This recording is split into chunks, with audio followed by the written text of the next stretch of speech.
السلام علیکم ویورز، آج ہم آپ کے لیے ناول لائے ہیں نزول عشق۔ اس کی رائٹر اس شاہی ہے۔ یہ ناول ریونج بیس، فیملی بیس، فرینڈشپ بیس فنی ناول ہے۔ چلیے ریڈنگ سٹارٹ کرتے ہیں۔ مولوی صاحب سامنے بیٹے پوچھ رہے تھے، حورین جان زیب ولد جان زیب سکندر، کیا آپ کو شانزل ابراہیم ولد ابراہیم یوسف سے باؤز 10 کروڑ سکہ راج الوقت نکاح قبول ہے؟ حورین نے آنسو بھری نگاہوں سے ایک نظر اپنے چچا کو دیکھا، پھر ہاتھ میں پکڑے موبائل کو جو ایک دم خاموش تھا۔ اس کی آنکھ سے ایک آنسو ٹوٹ کر گرا تھا۔ قبول ہے، حورین کو اپنی آواز کائی سے آتی سنائی دی، پھر اس نے اپنے دستخط نکاح نامے پر گھسیٹ لیے۔ مولوی چچا گواہان چلے گئے تو اس نے نظر اٹھا کر گھمائی، سب کچھ ویسا ہی تھا، یہ حویلی، یہ کمرہ۔ وہ اٹھ کر کھڑکی کے پاس جا کر کھڑی ہو گئی، باہر لان، اوپر چمکتا ہوا چاند، سب ویسا ہی تھا۔ وہ چلتی ہوئی آئینے کے سامنے آئی، اسے احساس ہوا کہ وہ بدل گئی ہے، وہ حورین جان زیب سے حورین شانزل ابراہیم بن گئی ہے۔ وہ ڈے جانے کے انداز میں صوفے پر بیٹھی، اس نے بے یقینی کی کیفیت میں اپنے ہاتھوں کو دیکھا، اسے لگا اس کے ہاتھ ایک دم خالی ہے، ایسا لگتا بھی کیوں نہ، اس کے ہاتھوں میں نہ مہندی تھی نہ چوڑیاں۔ پھر آئینے میں دیکھا، پرنٹڈ لان کے سبز رنگ سوٹ میں کھڑی تھی۔ وہ خود کو دیکھتے ہوئے صورتحال قبول کرنے کی کوشش کر رہی تھی کہ دڑا کی آواز کے ساتھ دروازہ کھلا۔ آنے والے وجود کو دیکھ کر اسے لگا اب وہ ہل نہیں سکے گی۔ وجہ اس کی وجاہت نہیں تھی، بلکہ وجہ اس کی آنکھیں اور صبیحہ چہرے پر موجود ناگوار تاثرات تھے، جسے دیکھ کر حورین کو لگا اب وہ سانس نہیں لے پائے گی۔ لیکن شانزل ابراہیم کو حورین کو دیکھ کر ایسا محسوس ہوا وہ ابھی اس حویلی کو آگ لگا دے۔ وہ شرابور نگاہوں سے حورین کو دیکھتے ہوئے آگے بڑھا۔ حورین کی کلائی تھامی اور باہر نکل گیا۔ اب وہ اسی لیے زینے اتر رہا تھا، مگر حورین کی نظریں اس کے ہاتھ پر تھی۔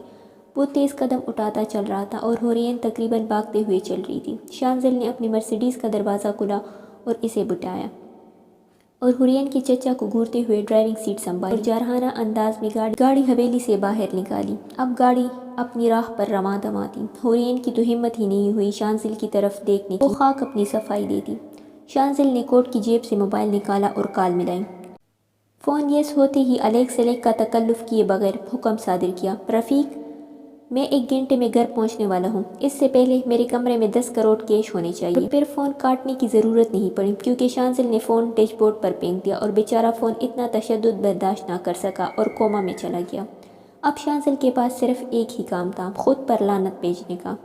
اس نے خود کو 101 دفعہ لعنت بھیجی کہ پارٹی میں گیا ہی کیوں، نہ پارٹی میں جاتا نہ نکاح ہوتا، وہ یہ معاملہ اپنے طریقے سے حل کر سکتا تھا۔ سارا واقعہ شانزل کی آنکھوں کے سامنے گھوم گیا۔ حیات سکندر، حورین کے چچا کے گھر پارٹی تھی۔ بزنس کی دنیا کی سبھی بڑی ہستیاں موجود تھیں، سبھی کے ساتھ بزنس کی دنیا کا بے تاج بادشاہ شانزل ابراہیم بھی۔ پارٹی اپنے عروج پر تھی، رنگ و نور کا سیلاب امٹ آیا۔ شانزل ابراہیم نے اپنے ارد گرد نظر دوڑائی، پوری حویلی جگر جگر کر رہی تھی۔ خالو آپ کیسے ہیں؟ شانزل نے اپنے خالو عثمان سفیر کو عقیدت سے دیکھتے ہوئے پوچھا۔ وعلیکم السلام برخوردار، میں ایک دم ٹھیک، تمہارے کیا حال ہے؟ عثمان سفیر نے شانزل کے سلام نہ کرنے پر چوٹ کی، وہ شانزل کی غلطیوں کا احساس اسی طرح دلاتے تھے۔ ان کی بات سن کر شانزل مسکرایا، وہی قاتل مسکراہٹ، آپ کی دعا ہے۔ آپ پاکستان کب آئے؟ میں آج شام ہی آیا ہوں اور رات کی فلائٹ سے واپس چلا جاؤں گا۔ تم آسٹریلیا کا چکر کب لگا رہے ہو؟ تمہاری خالہ نے سر کھایا ہوا ہے۔ انشاءاللہ جلد ہی آنے کی کوشش کروں گا۔ بھائی میں تو صرف تمہاری دشمن کی پارٹی اٹینڈ کرنے آیا تھا، انہوں نے جاندار مسکراہٹ کے ساتھ کہا۔ چلیں اچھا ہے، اسی بہانے ملاقات ہو گئی۔ عثمان صاحب کو کسی نے آواز دی تو وہ دوسری طرف چلے گئے۔ شانزل کے والدین ایک حادثے میں جاں بحق ہو گئے تھے، تو 8 سالہ شانزل ابراہیم کو عثمان صاحب اور ان کی بیوی نے اپنی سرپرستی میں لیا۔ کوئی اولاد نہ ہونے کی وجہ سے ان کی ساری توجہ کا مرکز شانزل ہی تھا، لیکن ماں باپ کے بعد شانزل جیسا شرارتی بچہ سنجیدہ ہو گیا۔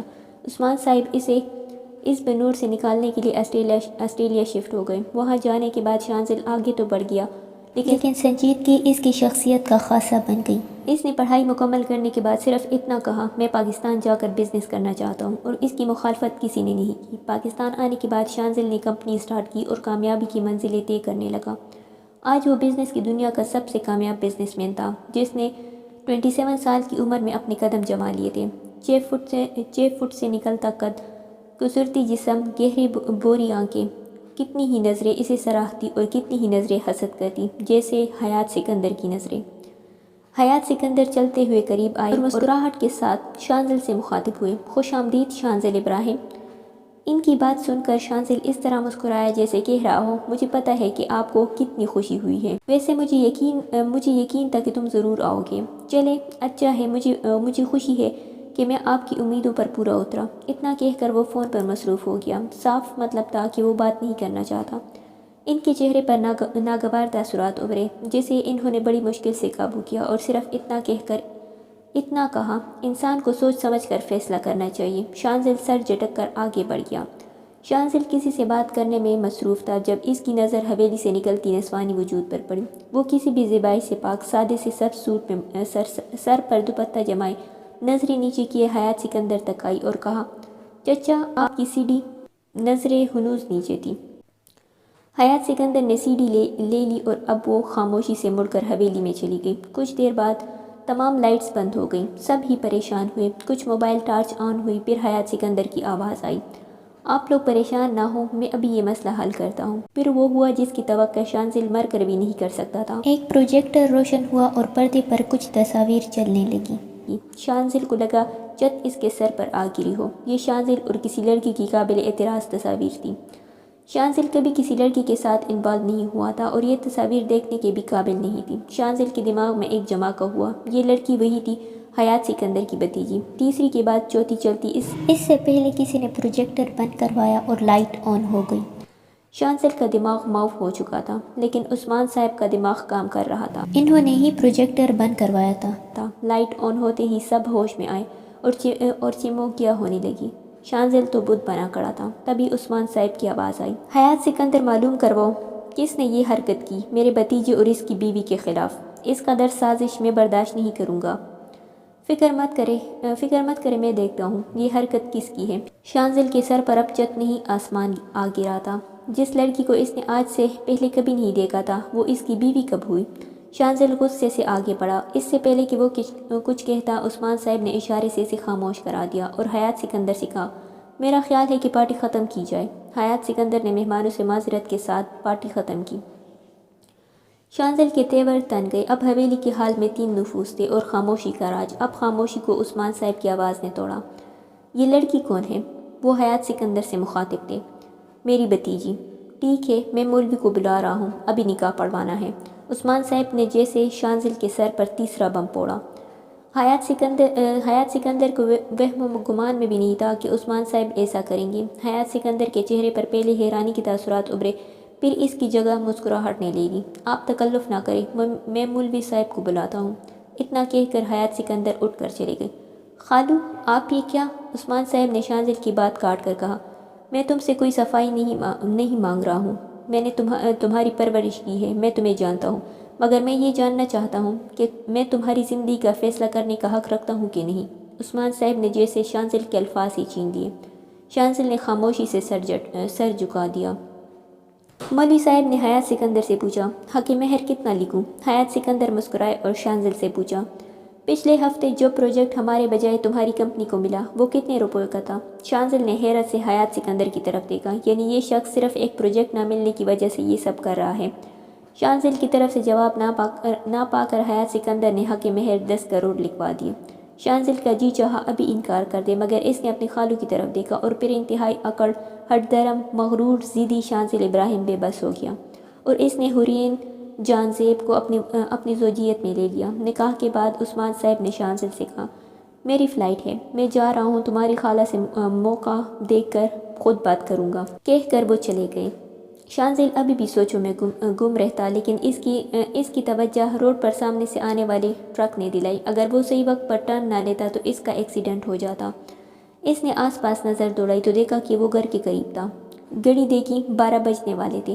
اس نے 2.5 گھنٹے کا سفر 1 گھنٹے میں طے کیا تھا۔ شانزل کا غصہ کسی قیمت پر کم نہیں ہو رہا تھا اور پھر مرسیڈیز آہنی گیٹ کے اندر داخل ہوئی۔ حورین نے گاڑی روکنے پر نگاہ اٹھا کر 2000 گز پر مشتمل عالی شان سے شانزل ولا کو دیکھا۔ شانزل اترا اور اب وہ اسی کی طرف آ رہا تھا۔ دروازہ کھول کر شانزل ابراہیم نے حورین کی کلائی تھامی، ایک بار پھر گھسیٹتا ہوا لے جانے لگا۔ وہ ولا میں داخل ہوا، حال کے بعد زینے عبور کرنے لگا۔ شانزل نے ایک کمرے کا دروازہ کھولا اور اندر آ کر جھٹکے سے حورین کی کلائی چھوڑی۔ حورین اگر خود کو نہ سنبھالتی تو یقیناً زمین بوس ہو جاتی۔ شانزل آگے بڑھ کر میز کے پاس گیا، بیگ اٹھا کر کھولا اور حورین کے سامنے پھینکا۔ کچھ نوٹ زمین پر بکھر گئے۔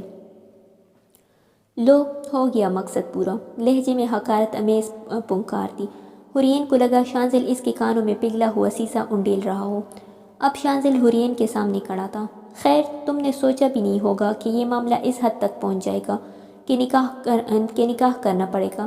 ایک بات تمہیں باور کرا دیتا ہوں کہ 3 مہینے بعد میں اس ڈرامے کو ختم کر دوں گا۔ تب تک تم یہاں رہ سکتی ہو۔ نیچے جو کمرے ہیں اس میں سے کسی ایک میں رہ لینا۔ یہ سب میری برداشت سے باہر ہے، مگر بہت ناقابل برداشت کام کر رہا ہوں۔ یہ ایک اور صحیح، جہاں چاہے آؤ جاؤ، لیکن کوشش کرنا مجھے تمہاری شکل نہ دیکھنی پڑے۔ شانزل بول رہا تھا اور حورین کو لگ رہا تھا زمین پٹے اور اس میں وہ سما جائے۔ وہ منہ نیچے کیے آنسو بہانے کے علاوہ کچھ کر بھی نہیں سکتی تھی۔ شانزل کی نظر روشن دان پر تھی۔ اگر وہ اسے دیکھ لیتا تو اپنا سارا غصہ اس پر اتار دیتا۔ اسی لیے شانزل نے حورین کی طرف دیکھنے سے گریز کیا۔ شانزل اس وقت خود کو بے بسی کی حد پر محسوس کر رہا تھا۔ اس نے دونوں ہاتھوں سے بال تھامے اور بیڈ پر گرنے کے انداز میں لیٹ گیا۔ سارے دن کی تھکن اور ذہنی اذیت کے سبب وہ 5 منٹ میں ہی نیند کی وادی میں اتر گیا۔ حورین ساکت کھڑی تھی جیسے پتھر کی ہو۔ اس کا سکتہ تب ٹوٹا جب شانزل کی گہری سانسوں کی آواز کمرے میں گونجنے لگی۔ حورین نے آنسو بھری نگاہوں سے پہلے بیگ کو دیکھا، پھر شانزل کو۔ وہ بس اتنا ہی سوچ سکی، یا اللہ، ایک اور آزمائش۔ بھاری دل اور متواتر بہتے آنسوں کے ساتھ آگے بڑھ کر پہلے شانزل کے پیر جوتوں سے آزاد کیے، پھر موزے، اور پھر گھڑی ہاتھ سے نکالی، کمفرٹر اڑا کر لیمپ بند کیا، مڑ کر بکھرے نوٹ بیگ میں ڈالے اور اسے لے کر باہر نکل گئی۔ نیچے سب سے آخری کمرے کا دروازہ کھول کر اندر چلی گئی۔ وہ رات حورین پر بہت بھاری گزری، مگر گزر ہی گئی۔ صبح شانزل کی آنکھ کھلی تو سورج اپنی پوری آب و تاب کے ساتھ چمک رہا تھا۔ شانزل تنے ہوئے اعصاب کے ساتھ تیار ہو کر نیچے آیا۔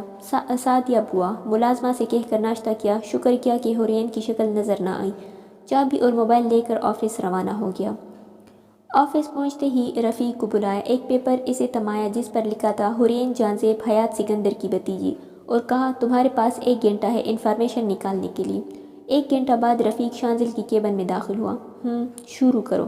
اپنے باس کی حکم کی تعمیل کرتے ہوئے بولنا شروع کیا۔ حورین جانزیب سکندر کی اولاد ہیں، جو ایک زمانے کے جاگیردار تھے۔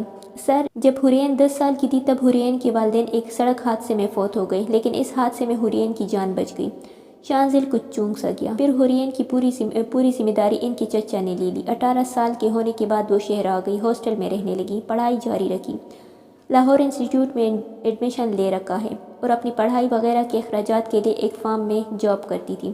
مطلب؟ شانزل نے رفیق سے پوچھا۔ سر، 10 دن پہلے ان کے چچا آئے اور انہیں لے گئے، جس کی وجہ سے اب وہ جاب لیس ہے۔ Okay, you may go now.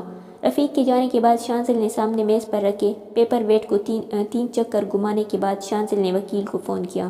فاروق صاحب، شانزل کے وکیل، آپ نے سارے پوائنٹس شامل کیے ہیں نا؟ جی شانزل سر، آپ ایک بار چیک کر لیں۔ شانزل نے ایگریمنٹ پڑھنا شروع کیا۔ پھر شانزل نے سر اٹھا کر اس بات میں سر ہلایا جس کا مطلب تھا آل اوکے۔ فاروق صاحب، میں چاہتا ہوں یہ ایگریمنٹ آپ کے سامنے ہی سائن ہو، وہ ازلی سنجیدگی سے کہہ کر شانزل نے گھر فون ملایا۔ تیسری بیل پر سعدیہ بوا نے فون اٹھایا۔ گھر پر جو بیوی ہے انہیں بلائے۔ لیکن بیٹا، وہ تو گھر پر نہیں ہے۔ کیا مطلب نہیں ہے؟ کب نکلی؟ شانزل نے حیرت سے پوچھا۔ بیٹا، وہ تو تمہارے نکلنے سے پہلے ہی چلی گئی تھی۔ کچھ بتایا آپ کو؟ کہاں جا رہی ہے؟ شانزل نے ایک اور سوال داغا۔ میں نے پوچھا کہ تم پوچھو گے تو کیا جواب دوں گی، تو کہنے لگی انٹرویو دینے جانا ہے۔ اچھا ٹھیک ہے، کہہ کر فون رکھا اور رفیق کو بلوایا اور ان سے کہا نمبر دے۔ رفیق نے سمجھ کر حورین کا نمبر شانزل کو دیا۔ نمبر ملانے کے بعد دوسری ہی بیل پر فون اٹھا لیا گیا۔ السلام علیکم، یہ پہلا لفظ تھا جو شانزل نے حورین سے سنا تھا۔ سلام کا جواب دینے کا تکلف نہیں کیا گیا تھا۔ شانزل، ابراہیم بات کر رہا ہوں۔ حورین کے بڑھتے قدم رکے، اسے لگا جیسے کسی نے اس کے الفاظ ہی چین دیے ہو۔ کہاں ہو؟ شانزل نے 2 ٹوک لہجے میں پوچھا۔ وہ پہلے ہی حواس میں نہیں تھی۔ اس نے نظر اٹھا کر دیکھا جیسے میں کہاں ہوں۔ 5 سیکنڈ بعد ڈھونڈ ڈانٹ کر آواز نکالی، جی ٹی روڈ۔ ٹھیک ہے، 25 منٹ کی ڈرائیو پر ہے آفس سے، میں ایڈریس سینڈ کر رہا ہوں، کہہ کر شانزل نے فون رکھ دیا اور ادھر حورین نے بے بسی سے موبائل دیکھا۔ شانزل فاروق صاحب سے مخاطب ہوا۔ آپ کی ضرورت 25 منٹ بعد پڑے گی، میری بھی ایک میٹنگ ہے، تب تک آپ لنچ کر لیں، کہہ کر وہ کانفرنس روم کی طرف چلا گیا۔ میٹنگ ختم کر کے نیچے آ کر کلائنٹس کو سی آف کرنے کے بعد جب گھڑی پر نظر ڈالی تو 1.25 گھنٹہ گزر چکا تھا۔ اس کا غصہ اودھا تھا، اس سے پہلے اسے حورین نظر آ گئی، کندھے پر پرس، ایک ہاتھ میں پانی کی بوتل جو تقریباً آدھی خالی تھی اور دوسرے ہاتھ میں موبائل پکڑے وہ چلی آ رہی تھی۔ اس نے نظر اٹھا کر 25 منزلوں کی شیشے سے بنی شانزل انڈسٹری کو دیکھا۔ دھوپ کی شدت سے آنکھیں نہیں کھل رہی تھیں، گال سرخ ہو رہے تھے، گوری رنگت پر سرخ رخسار الگ ہی منظر پیش کر رہے تھے۔ وہ چلتی ہوئی گیٹ تک آئی اور کٹک کر وہیں رک گئی کیونکہ سامنے شانزل ابراہیم کھڑا تھا۔ بنا کچھ کہے وہ چلنے لگا اور 3 قدم کا فاصلہ رکھے حورین چل رہی تھی۔ کیبن میں داخل ہونے کے بعد شانزل نے اپنی کرسی سنبھالی اور حورین کڑی ہی رہی۔ فاروق صاحب شروع کریں، شانزل نے کاٹدار لہجے میں کہا، اور پھر کیا تھا، فاروق صاحب شروع ہو گئے۔ دیکھیں، میں فاروق صدیقی ہوں، شانزل ابراہیم صاحب نے مجھ سے ایگریمنٹ بنوایا ہے جو آپ کے نکاح سے تعلق رکھتا ہے۔ حورین نظریں نیچے کیے ایسی کڑی تھی جیسے اسے سزا سنائی جا رہی ہو۔ وکیل ہونے کے ناطے میرا فرض بنتا ہے کہ میں اس ایگریمنٹ کی شقوں سے باور کرواؤں۔ اس میں لکھا ہے کہ شانزل ابراہیم نے آپ کو حق مہر ادا کر دیا ہے۔ یہ نکاح وہ 3 مہینے ہی قائم رکھیں گے، لیکن اس دوران آپ شانزل ابراہیم کے لیے کسی بھی فیصلے پر آپ اعتراض نہیں کریں گی، ان کی زندگی میں دخل نہیں دیں گی۔ 3 مہینے تک آپ ان کے گھر میں رہ سکتی ہیں۔ شانزل ابراہیم، ان کے گھر، پراپرٹی، آفس، پیسے، غرض ان سے جڑی کسی بھی چیز پر آپ کو حق ہے اور نہ ہی ہوگا۔ جب سر آپ کو آزاد کر دیں گے تو آپ کسی بھی قسم کا دعویٰ نہیں کریں گی۔ کیا آپ کو منظور ہے؟ اگر ہے تو اس پر دستخط کر دیں۔ اگر آپ کو کوئی اعتراض ہے یا کچھ پوچھنا ہے یا اس میں کوئی پوائنٹ شامل کرانا ہے تو آپ مجھے کہہ سکتی ہیں۔ اتنی بڑی تقریر کے بعد فاروق صاحب خاموش ہو کر دونوں کو دیکھا۔ حورین کی نظر اب بھی زمین پر تھی اور شانزل کی نظر میز پر رکھے ہوئے ہولڈر پر تھی، جیسے نہ جانے اس میں کیا دریافت ہونے والا ہو۔ حورین نے بیگ سے پین نکالا اور دستخط کرنے آگے بڑھی تو فاروق صاحب نے اسے ٹوک دیا۔ میرے خیال میں آپ کو دستخط کرنے سے پہلے ایگریمنٹ پڑھ لینا چاہیے۔ حورین نے ان کی بات سن کر ان کی طرف دیکھا اور پھر پیپر پڑھنے کی بجائے دستخط کر دیے۔ دستخط کرتے وقت ایک آنسو ٹوٹ کر ایگریمنٹ پر گرا۔ فاروق صاحب نے وہ ایگریمنٹ شانزل کے آگے کیا۔ اس نے پڑھا ہوا ایگریمنٹ پھر پڑھا اور دستخط کر دیے۔ شانزل کی آنکھوں سے ایگریمنٹ پر گرا ہوا آنسو چپ نہ سکا۔ فاروق صاحب اٹھ کھڑے ہوئے۔ ٹھیک ہے شانزل سر، اب مجھے اجازت دیجیے، کہہ کر فاروق صاحب چلے گئے۔ ان کے جاتے ہی حورین بھی بنا کچھ کہے شکستہ قدموں سے چلی گئی۔ شانزل کی نظر اب بھی گرے ہوئے آنسو پر تھی۔ صرف خالو کی وجہ سے اسے یہ ڈرامہ 3 مہینے تک چلانا پڑے گا، ورنہ حیات سکندر کی بھتیجی کو وہ ابھی فارغ کر دیتا۔ رات تقریباً 9 بجے شانزل گھر آیا۔ فریش ہو کر سعیدہ بوا کو کانا لگانے کا کام، کھانے کے بعد اجمل پپا، سعیدہ بوا کے شور جو کہ چوکیداری کرتے تھے، شانزل سے پوچھا، بیٹا بی بی تمہارے ساتھ نہیں آئی؟ یہ سننے کے بعد تو شانزل کے 14 طبق روشن ہو گئے، مطلب وہ ابھی تک گھر نہیں آئی۔ پھر کچھ سوچ کر شانزل نے پوچھا، کیا وہ کوئی بیگ لے کر گئی ہے؟ ہاں صبح بی بی کالا بیگ لے کر گئی تھی۔ شانزل مسکرایا، یعنی وہ 10 کروڑ لے گئی ہے؟ میں نے ہی تو رکشہ کر کے دیا تھا۔ بے وقوف، رکشے میں 10 کروڑ لے کر گئی ہے، لیکن جب آفس آئی تھی تو اس کے پاس پیسوں والا بیگ تھا کہ نہیں؟ اف، میں نے تو دیکھا ہی نہیں۔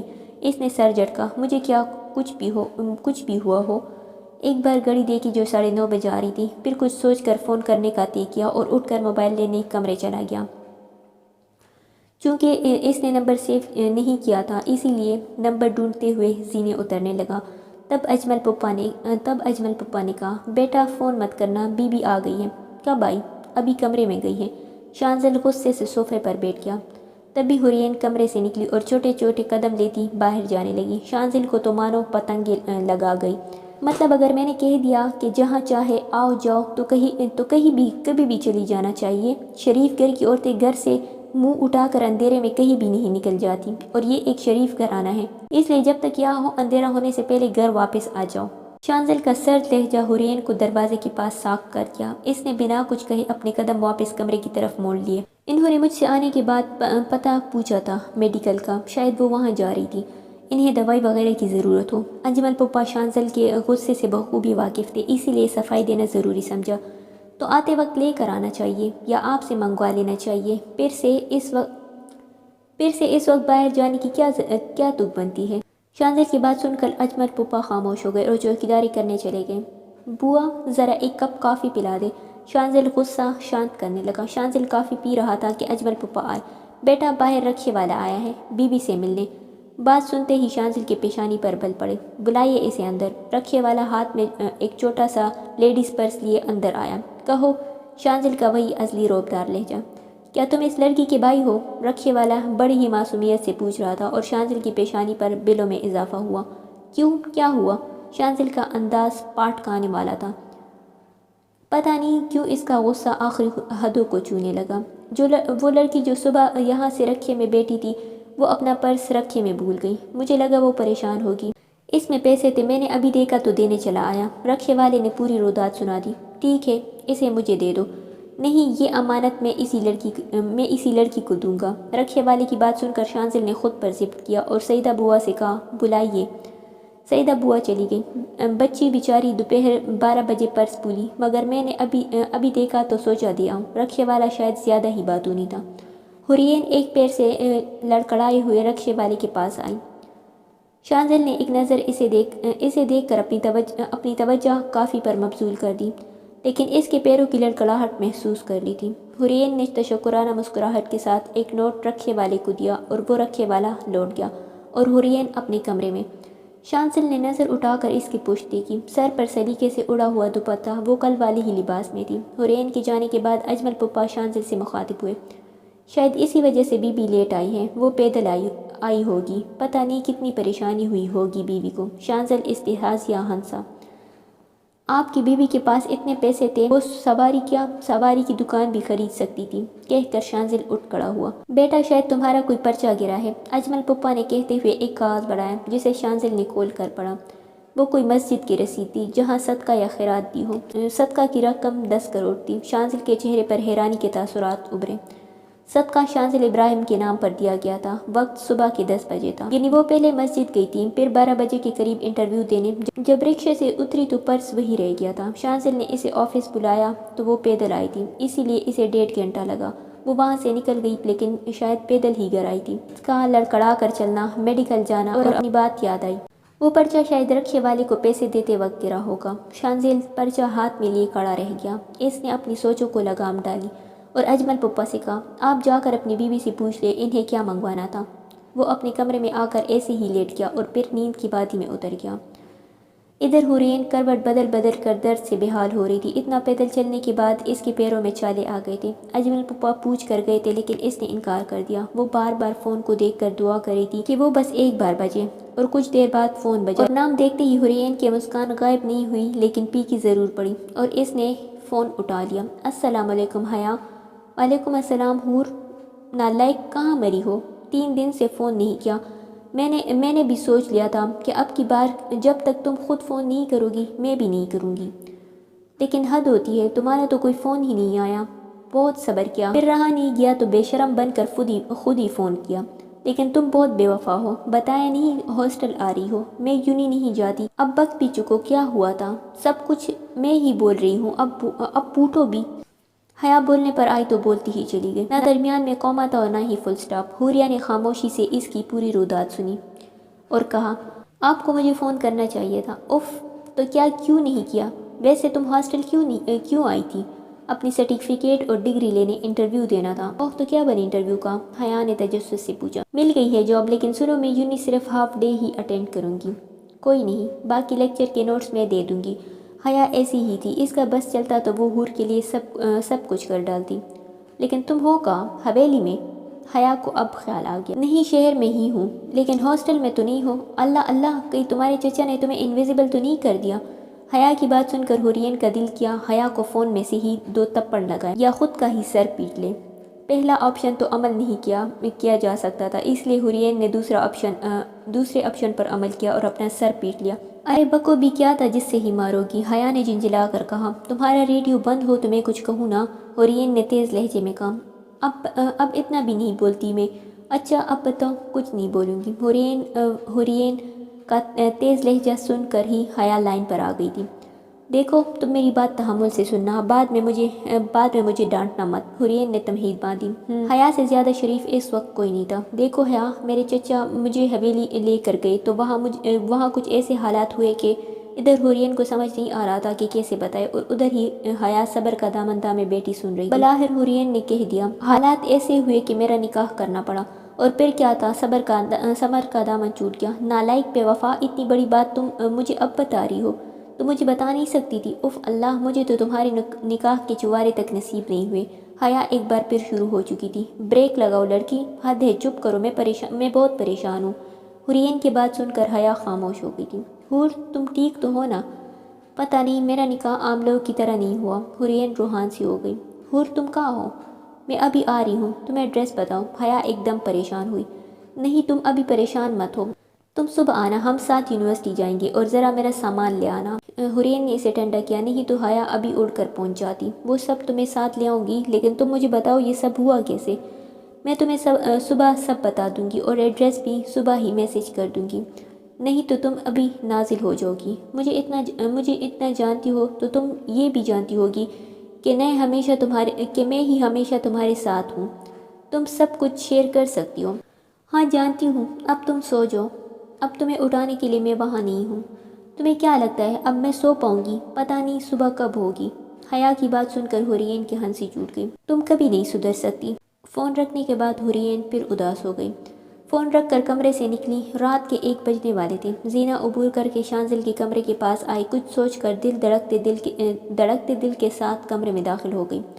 شانزل آج بھی کل کی طرح ہی سویا تھا، اور حورین نے آج بھی اس کے ہاتھ سے گھڑی نکالی، شانزل کو بلینکٹ اوڑھا، سائڈ لیمپ بند کیا اور پردے برابر کیے۔ آج شانزل جوتے اتار چکا تھا۔ اپنے کمرے میں آ کر ایک کونے میں بیٹھ گئی، اور ایک خوددار لڑکی تھی۔ اس کا ضمیر گوارا نہیں کر رہا تھا کہ وہ کمرے کا بیڈ بھی استعمال کرے، ویسے بھی اسے اس کی حیثیت پتہ تھی۔ سوچوں میں گم اسے بھوک لگنے لگی۔ کل سے پانی کے سوا اس کے حلق سے کچھ نہیں اترا تھا۔ صبح کا ناشتہ اور کھانا اسی نے پکایا تھا، لیکن بغیر کچھ کھائے ہی نکل گئی تھی۔ وہ جب اس گھر کا بیڈ استعمال نہیں کر رہی تھی تو کھانا بہت دور کی بات ہے۔ صبح وہ پہلے مسجد گئی، پھر ہاسٹل، اور پھر انٹرویو دینے، اور تب ہی پرس ٹوٹ گیا۔ پھر آفس سے شانزل ولا پیدل آنا۔ گھر آئے تک تو اسے چکر آنے لگے تھے، لیکن شانزل کی بات سن کر اس نے طے کر لیا تھا کہ کل سے اندھیرا ہونے سے پہلے گھر پہنچ جائے گی۔ انہی سوچوں میں فجر ہو گئی۔ حورین نماز پڑھ کر باہر آئی، کل کی طرح ناشتہ اور کھانا پکانے کی تیاری کرنے لگی، حالانکہ اس کی حالت ایسی نہیں تھی کہ وہ کام کر سکے۔ بار بار آنکھوں کے آگے اندھیرا چھا رہا تھا۔ اس کی آنکھوں سے آنسو گرنے لگے، لیکن اس نے ہمت کی۔ جیسے ہی روشنی ہوئی وہ میڈیکل گئی اور دوائی لے آئی، پیروں پر لگائے اور کھانا ناشتہ پکانے لگی۔ فارغ ہوئی تو اسے حیا کا خیال آیا، اور اس نے ایڈریس بھیج دیا۔ شانزل نماز پڑھ کر واپس سویا تھا، اسی لیے وہ اس کے سامنے نہیں آئی۔ صبح 7 بجے حیا شانزل ولا کے باہر سامان لے کر کھڑی تھی۔ اجمل پپا نے حورین کو آ کر اطلاع دی تو وہ فوراً باہر آئی، سامان لیا۔ حیا پہلے حورین کے گلے لگی۔ حورین کو لگا کہ وہ بس رو دے گی، لیکن خود پر ضبط کیا اور کہا، میں تمہیں اندر نہیں بلا سکتی، شاید پسند نہ آئے، لیکن میں تمہارے ساتھ ایسے نہیں چل سکتی۔ پہلے میں کپڑے بدلوں گی، کیا تم انتظار کر لو گی؟ حورین نے تھوڑا جھجک کر کہا۔ حور، میں تمہارا انتظار آخری سانس تک کر سکتی ہوں۔ وہ حیا ہی کیا جو سیدھا جواب دے۔ اس کی بات سن کر حورین نے صرف ایک ہی لفظ کہا، نوٹنکی، اور پھر سامان لے کر اندر چلی گئی۔ حورین نے جلدی سے نہا کر کپڑے بدلے، باہر آ کر کچن سمیٹا، جلدی ٹیبل لگائی۔ شانزل ٹھیک 8 بجے ناشتہ کرتا تھا۔ یہ بات اسے سعدیہ بوا نے بتائی تھی۔ وہ سعدیہ بوا کے کہتے ہوئے باہر آ گئی، جہاں حیا گیٹ کے باہر کھڑی تھی۔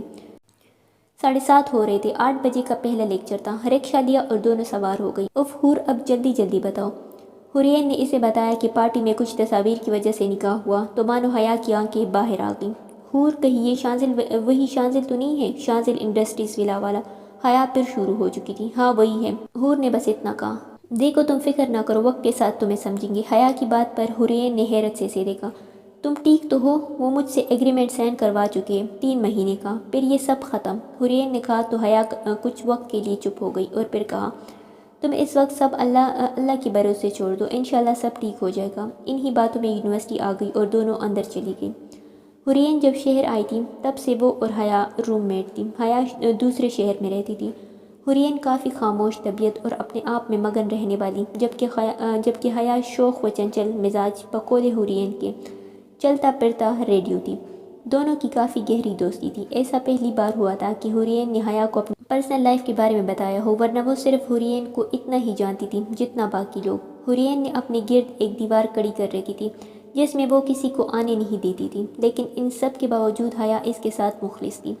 حورین خود جاب کر کے فیس وغیرہ بھرتی تھی، لیکن کئی مرتبہ حیا نے اس کی مدد کرنے کی کوشش کی، لیکن اس کی خودداری بیچ میں آ گئی، اور کبھی کبھی حیا اس بات پر چڑ بھی جاتی تھی، بقول حیا کہ وہ دوست ہی کیا جو چین کر ناک آئے۔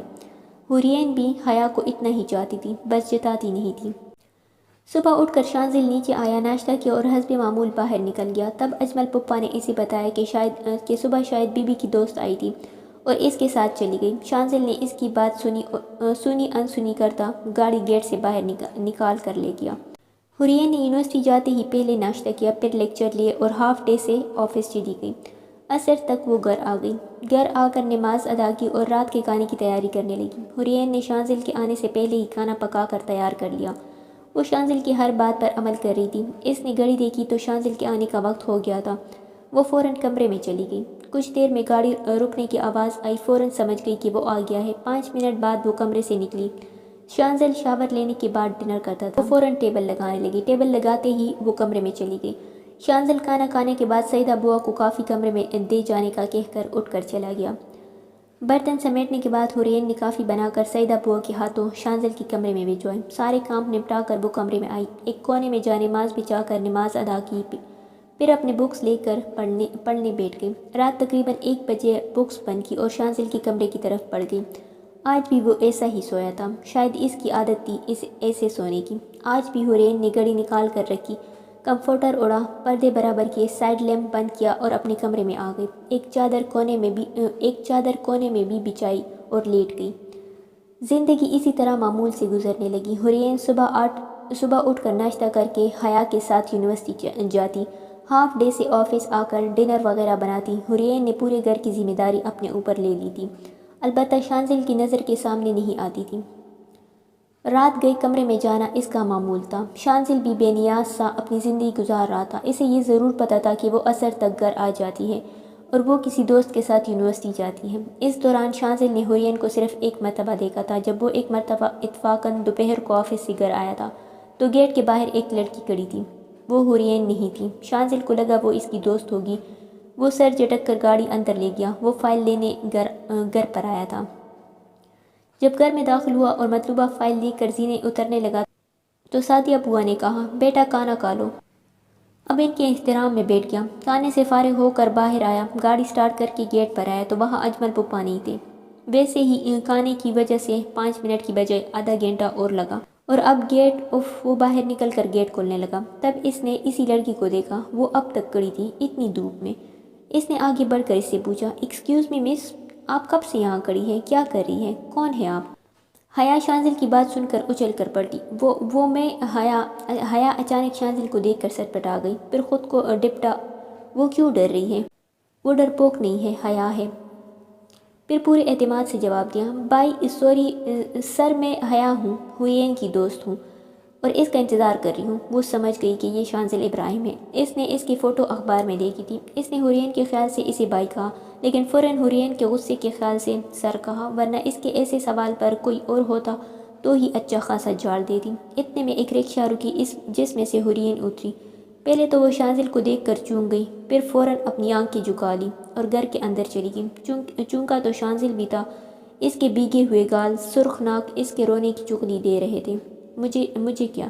شانزل نے سر جھٹک کر گیٹ کھولا اور گاڑی کی طرف بڑھا۔ اتنے میں حورین تیز قدم اٹھاتی تقریباً بھاگتی ہوئی آئی اور ایک رول کیا ہوا چاٹ حیا کی طرف بڑھایا۔ حیا نے حورین کو گلے لگایا اور کہا، میں سب سنبھال لوں گی، بے فکر ہو کر آفس جاؤ۔ شانزل بھی گاڑی میں بیٹھ کر روانہ ہو گیا۔ اب تک شانزل حورین کے بارے میں کوئی رائے قائم نہیں کر پایا تھا۔ اب وہ پھر سے شانزل کو نظر نہیں آ رہی تھی۔ اسی طرح ان کے نکاح کو 1 مہینہ ہو گیا۔ حورین کا معمول وہی تھا اور شانزل کا بھی، لیکن یہ معمول بدلا نکاح کے 1 مہینے بعد۔ شانزل ناشتہ کرنے نیچے آیا۔ ناشتے کے بعد سیدہ بوا نے ایک پیپر شانزل کو دے کر کہا، یہ صبح بی بی جاتے وقت دے کر گئی ہے۔ شانزل نے وہ پیپر کھولا۔ وہ ایک خط تھا جو نہایت نفیس تحریر اردو میں لکھا تھا۔ السلام علیکم، میں جانتی ہوں اس نکاح میں آپ کی رضا شامل نہیں تھی، لیکن پھر بھی آپ نے 1 مہینہ مجھے اپنے گھر میں رہنے کی جگہ دی۔ اس لیے میں آپ کی احسان مند ہوں۔ میں اپنے معاشی حالات کی وجہ سے ہاسٹل میں رہنے سے قاصر تھی، لیکن اب میں ہاسٹل میں رہ سکتی ہوں، اس لیے میں جا رہی ہوں۔ میں جانتی ہوں میرا وجود آپ کے لیے ناقابل برداشت ہے، اس لیے جس دن ایگریمنٹ ختم ہوگا میں آ کر جہاں آپ کہیں گے دستخط کر دوں گی۔ فی امان اللہ، حورین۔ شانزل نے خط پڑھا مگر اسے سمجھ نہیں آیا کہ وہ کیسا محسوس کر رہا ہے۔ وہ اٹھا اور آفس کے لیے نکل گیا۔ آج حورین کو گئے 4 دن ہونے والے تھے۔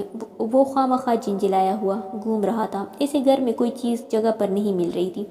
کانے کافی کا ذائقہ تبدیل ہو گیا تھا۔ چوتھے دن برداشت کے باوجود پوچھ بیٹا، سیدہ بوا آپ کانا الگ سا کیوں پکا رہی ہیں؟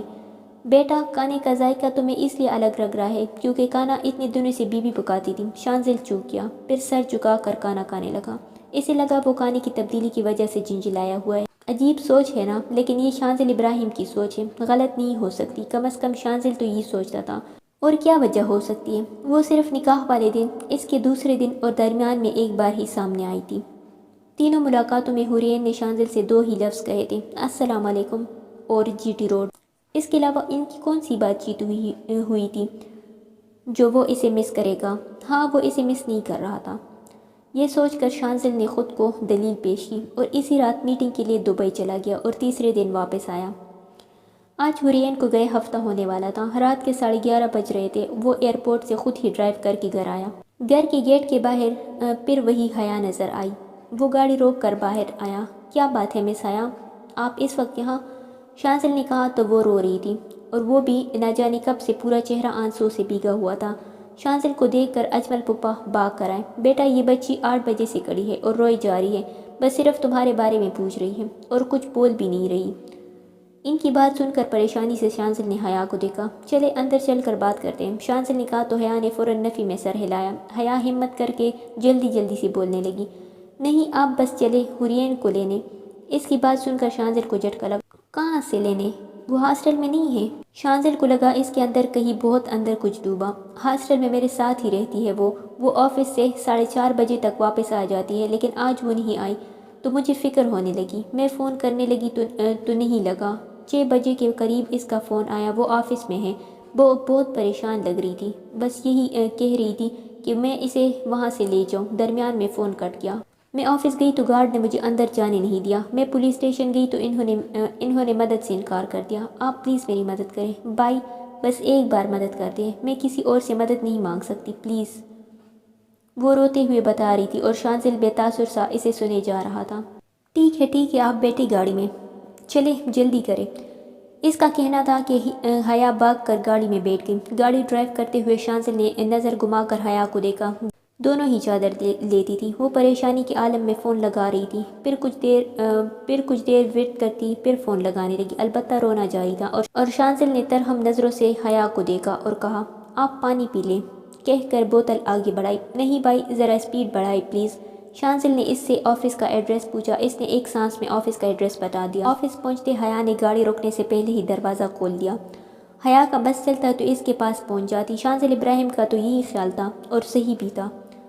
شانزل کی پرسنالٹی ایسی تھی کہ گارڈ خاموش ہو گیا اور اس کی دھمکی تو گارڈ کی سانس رکنے کے لیے کافی تھی۔ ابھی کے ابھی بلڈنگ ان لاک کرو۔ یہ حکم سن کر فوراً گارڈ نے عمل کیا۔ شانزل سے پہلے ہی حیا اندر چلی گئی۔ وہ چل نہیں رہی تھی، بھاگ رہی تھی۔ شانزل نے کہا، مس حیا، ہم دونوں مختلف سمت میں ڈھونڈتے ہیں۔ شانزل کو اندازہ نہیں ہوا کہ حیا نے اس کی بات سنی بھی یا نہیں، کہ وہ 1st فلور پر ڈھونڈ رہا ہے اور حیا 2nd فلور پر ڈھونڈے۔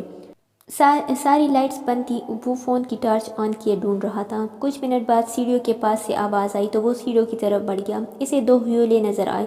وہ سمجھ گیا کہ یہ کون ہوں گے۔ اس نے ٹارچ کی روشنی ایک حیولے کے چہرے پر کی اور شانزل ابراہیم ایک لمحے کے لیے ساکت ہو گیا۔ چاند سا روشن چہرہ، پسینے کے عرق سے چمکتی پیشانی، خمدار پلکوں والی سبز آنکھیں، سبز کٹورے اس وقت آنسوں سے بھری ہوئی اور ان آنکھوں میں حیرت۔ شانزل ابراہیم کو سینے میں بائیں طرف ایک طوفان اٹھتا محسوس ہوا، لیکن وہ ایک لمحے میں سنبھل گیا اور مڑ کر باہر چلا گیا۔ پیچھے سے حیا کی آواز آئی۔ حور غلطی سے اندر لاک ہو گئی تھی۔ حیا نے حور کو چلنے کا اشارہ کیا تو خاموشی سے سیڑھیاں اترنے لگی۔ شانزل گاڑی میں بیٹھ چکا تھا۔ اس نے حیا اور اس کو باہر آتے دیکھا۔ حیا نے حور کا ہاتھ مضبوطی سے تھام رکھا تھا۔ ایک تبدیلی تھی حیا میں، وہ چادر کی بجائے دوپٹے میں تھی۔ اس کی چادر حور نے اوڑھ رکھی تھی۔ شانزل لا تعلق بنا، اسٹیئرنگ کو گورنے لگا۔ حیا حور کو لے کر پیچھے بیٹھ گئی۔ پورا راستہ خاموشی سے کٹا، فرق صرف اتنا تھا کہ آتے وقت حیا آنسو بہا رہی تھی اور جاتے وقت یہ رسم حورین پوری کر رہی تھی۔ شانزل نے بیک میرر سے دیکھا، وہ سرخ ہوتی آنسو بہا رہی تھی۔ شانزل نے گاڑی شانزل ولا کے گیٹ میں داخل کی اور اتر گیا۔ حیا نے گاڑی سے اتر کر حورین کو نکالا اور اسے لیے اندر پڑھنے لگی۔ حورین نے حیا کو بھی اندر کی طرف ساتھ میں چلتے ہوئے دیکھا تو کچھ کہنے کے لیے لب کھولنے لگی۔ فوراً حیا نے ٹوک دیا، حور تم اپنا منہ بند رکھو، اپنی غیرت کی دکان کسی اور دن کھولنا۔ اب اگر تمہارے منہ سے ایک بھی لفظ نکلا تو تمہیں شوٹ کر کے خود کو پھانسی پر چڑھ جاؤں گی۔ حیا حقیقتاً تپی ہوئی تھی۔ حور تو خاموش ہو گئی، مگر شانزل نے حیرت سے دونوں کو دیکھا اور گھر میں داخل ہوا۔ سامنے اجمل پھپھا اور سعیدہ بوا نظر آئے۔ دروازے پر ہی حیا کے موبائل کی گھنٹی بجی۔ اس نے چونک کر نمبر دیکھا اور فون اٹھایا۔ جی ابو، السلام علیکم، سب خیریت؟ سامنے سے پتہ نہیں کیا کہا گیا کہ پیشانی پر بل نمودار ہونے لگے۔ آپ فکر نہیں کریں، میں پہنچ رہی ہوں۔ حیا نے عجلت میں فون بند کر دیا۔ حور نے سوالیہ نظروں سے حیا کی طرف دیکھا۔ حیا نے خاموشی سے اسے لے کر صوفے پر بٹھایا اور بوا سے کہا کہ آپ پانی لا کر دیں۔ سعیدہ بوا فوراً لے آئی۔ اس نے اپنے ہاتھ سے حور کی طرف گلاس بڑھایا تو اس نے نفی میں سر ہلا کر منع کر دیا۔ حور مجھے جانا ہوگا، دادی کی طبیعت خراب ہے، وہ ہاسپٹل میں ہے، میں جلد آنے کی کوشش کروں گی۔ حور نے اسبات میں سر کو جنبش دی اور اٹھنے لگی۔ شانزل حورین کی حرکت سمجھ کر حیا کو مخاطب کیا۔ حیا آپ کو اجمل پھپھا چھوڑ دیں گی اور آپ کی فرینڈ اب ہاسٹل میں نہیں رہے گی، بے فکر ہو کر اجمل پھپھا کے ساتھ جائیں۔ جی شکریہ، حیا نے شانزل کو کہا، پھر حورین کو مخاطب کیا۔ کھانا کھاؤ اور آرام کرو، مجبوری نہیں ہوتی تمہیں چھوڑ کر نہیں جاتی، کہہ کر باہر نکل گئی۔ سعیدہ بوا نے شانزل سے پوچھا، تمہارے لیے کھانا لاؤں بیٹا؟ نہیں بوا، میں کھا چکا ہوں، بس ایک کپ کافی کمرے میں بھیج دینا، کہہ کر لمبے لمبے ڈگ بھرتا کمرے کی طرف بڑھ گیا۔ حورین خاموشی سے اٹھ کر کچن میں چلی گئی اور کافی بنانے لگی۔ سعیدہ بوا فوراً کچن میں آئی۔ بیٹا تم رہنے دو، میں بنا دوں گی۔ نہیں بوا، کوئی بات نہیں، میں بنا دوں گی، آپ لے جانا۔ سعیدہ بوا نے ایک اور سوال پوچھا، حالانکہ جواب پتہ تھا۔ بیٹا کھانا لگاؤں؟ ہمیشہ کی طرح ایک ہی جواب تھا، نہیں بوا، بھوک نہیں ہے، بھوک لگے گی تو کھا لوں گی۔ سعیدہ بوا نے ترہم نگاہوں سے اسے دیکھا، جو کافی کو کپ میں انڈیل رہی تھی۔ گھر کا پورا کام سنبھالتی تھی لیکن کبھی یہاں کا کھانا نہیں کھایا۔ وہ اس گھر میں کسی بھی چیز پر حق نہیں جماتی۔ کمرے میں ایک کنارے چادر پر سو جاتی تھی، پتہ نہیں کیا وجہ تھی۔ بوا یہ دے آئے۔ بوا کپ لے کر شانزل کے کمرے کی طرف چلی گئی اور حورین اپنے کمرے میں ایک کونے میں زمین پر خود میں سمٹ کر لیٹ گئی۔ اس کا پورا سامان ہاسٹل میں تھا، ایک جوڑا کپڑا تک نہیں تھا۔ اس کے ہاتھ میں صرف موبائل تھا۔ آفس سے نکلتے وقت پرس بھی وہی رہ گیا تھا۔ اپنی بے بسی پر اس کی آنکھوں سے آنسو رواں ہو گئے۔ اس کے دل نے شدت سے خواہش کی کہ اس کا موبائل بجے، لیکن وہ ہنوز خاموش تھا۔ آہ کہاں ہیں آپ؟ اس سے پہلے موت مجھے اپنی آغوش میں لے لے، بس ایک بار آ جائے۔ یا اللہ یہ آزمائش ختم کر دے، اب تکنے لگی ہوں، بے بسی ہی بے بسی، اذیت ہی اذیت۔ لیکن کون جانے کہ قیامت آنے والی تھی یا خدا اسے دنیا میں ہی جنت دینے والا تھا۔ شانزل کمرے میں آنے کے بعد جوتے اتار کر بیڈ پر ڈے گیا۔ اسے اپنی ہی کیفیت سمجھ میں نہیں آ رہی تھی۔ اس کی آنکھوں میں صرف آنسو سے بھرے سبز نین کٹورے گھوم رہے تھے۔ حیرت کی بات تھی، وہ ایک مہینے سے اس گھر میں تھی لیکن آج تک اسے اس کی آنکھوں کا رنگ ہی نہیں پتا تھا۔ اتنے میں دروازہ بجا۔ بوا آئیے، بیٹا کافی۔ بوا اسے لے جائے۔ اس کا دل ہر چیز سے اچاٹ ہو گیا۔ وہ خاموشی سے چلی گئی۔ وہ اتنا تکا ہوا تھا کہ ایسے ہی سو گیا۔ حورین کی آنکھوں سے تو نیند روٹ چکی تھی۔ وہ اٹھی اور پھر شانزل کے کمرے کی طرف بڑھ گئی۔ رات کے 2:30 بج رہے تھے۔ وہ داخل ہوئی اور ہمیشہ والا کام انجام دیا۔ شانزل ابراہیم ایک شہزادہ تھا جو اپنی سلطنت میں اپنی مرضی کا مالک تھا اور حورین جانزیب اس کی زندگی میں مسلط کر دی گئی۔ یہ احساس بڑا اذیت ناک تھا۔ کام انجام دینے کے بعد باہر آ گئی اور کمرے میں آ کر سو گئی۔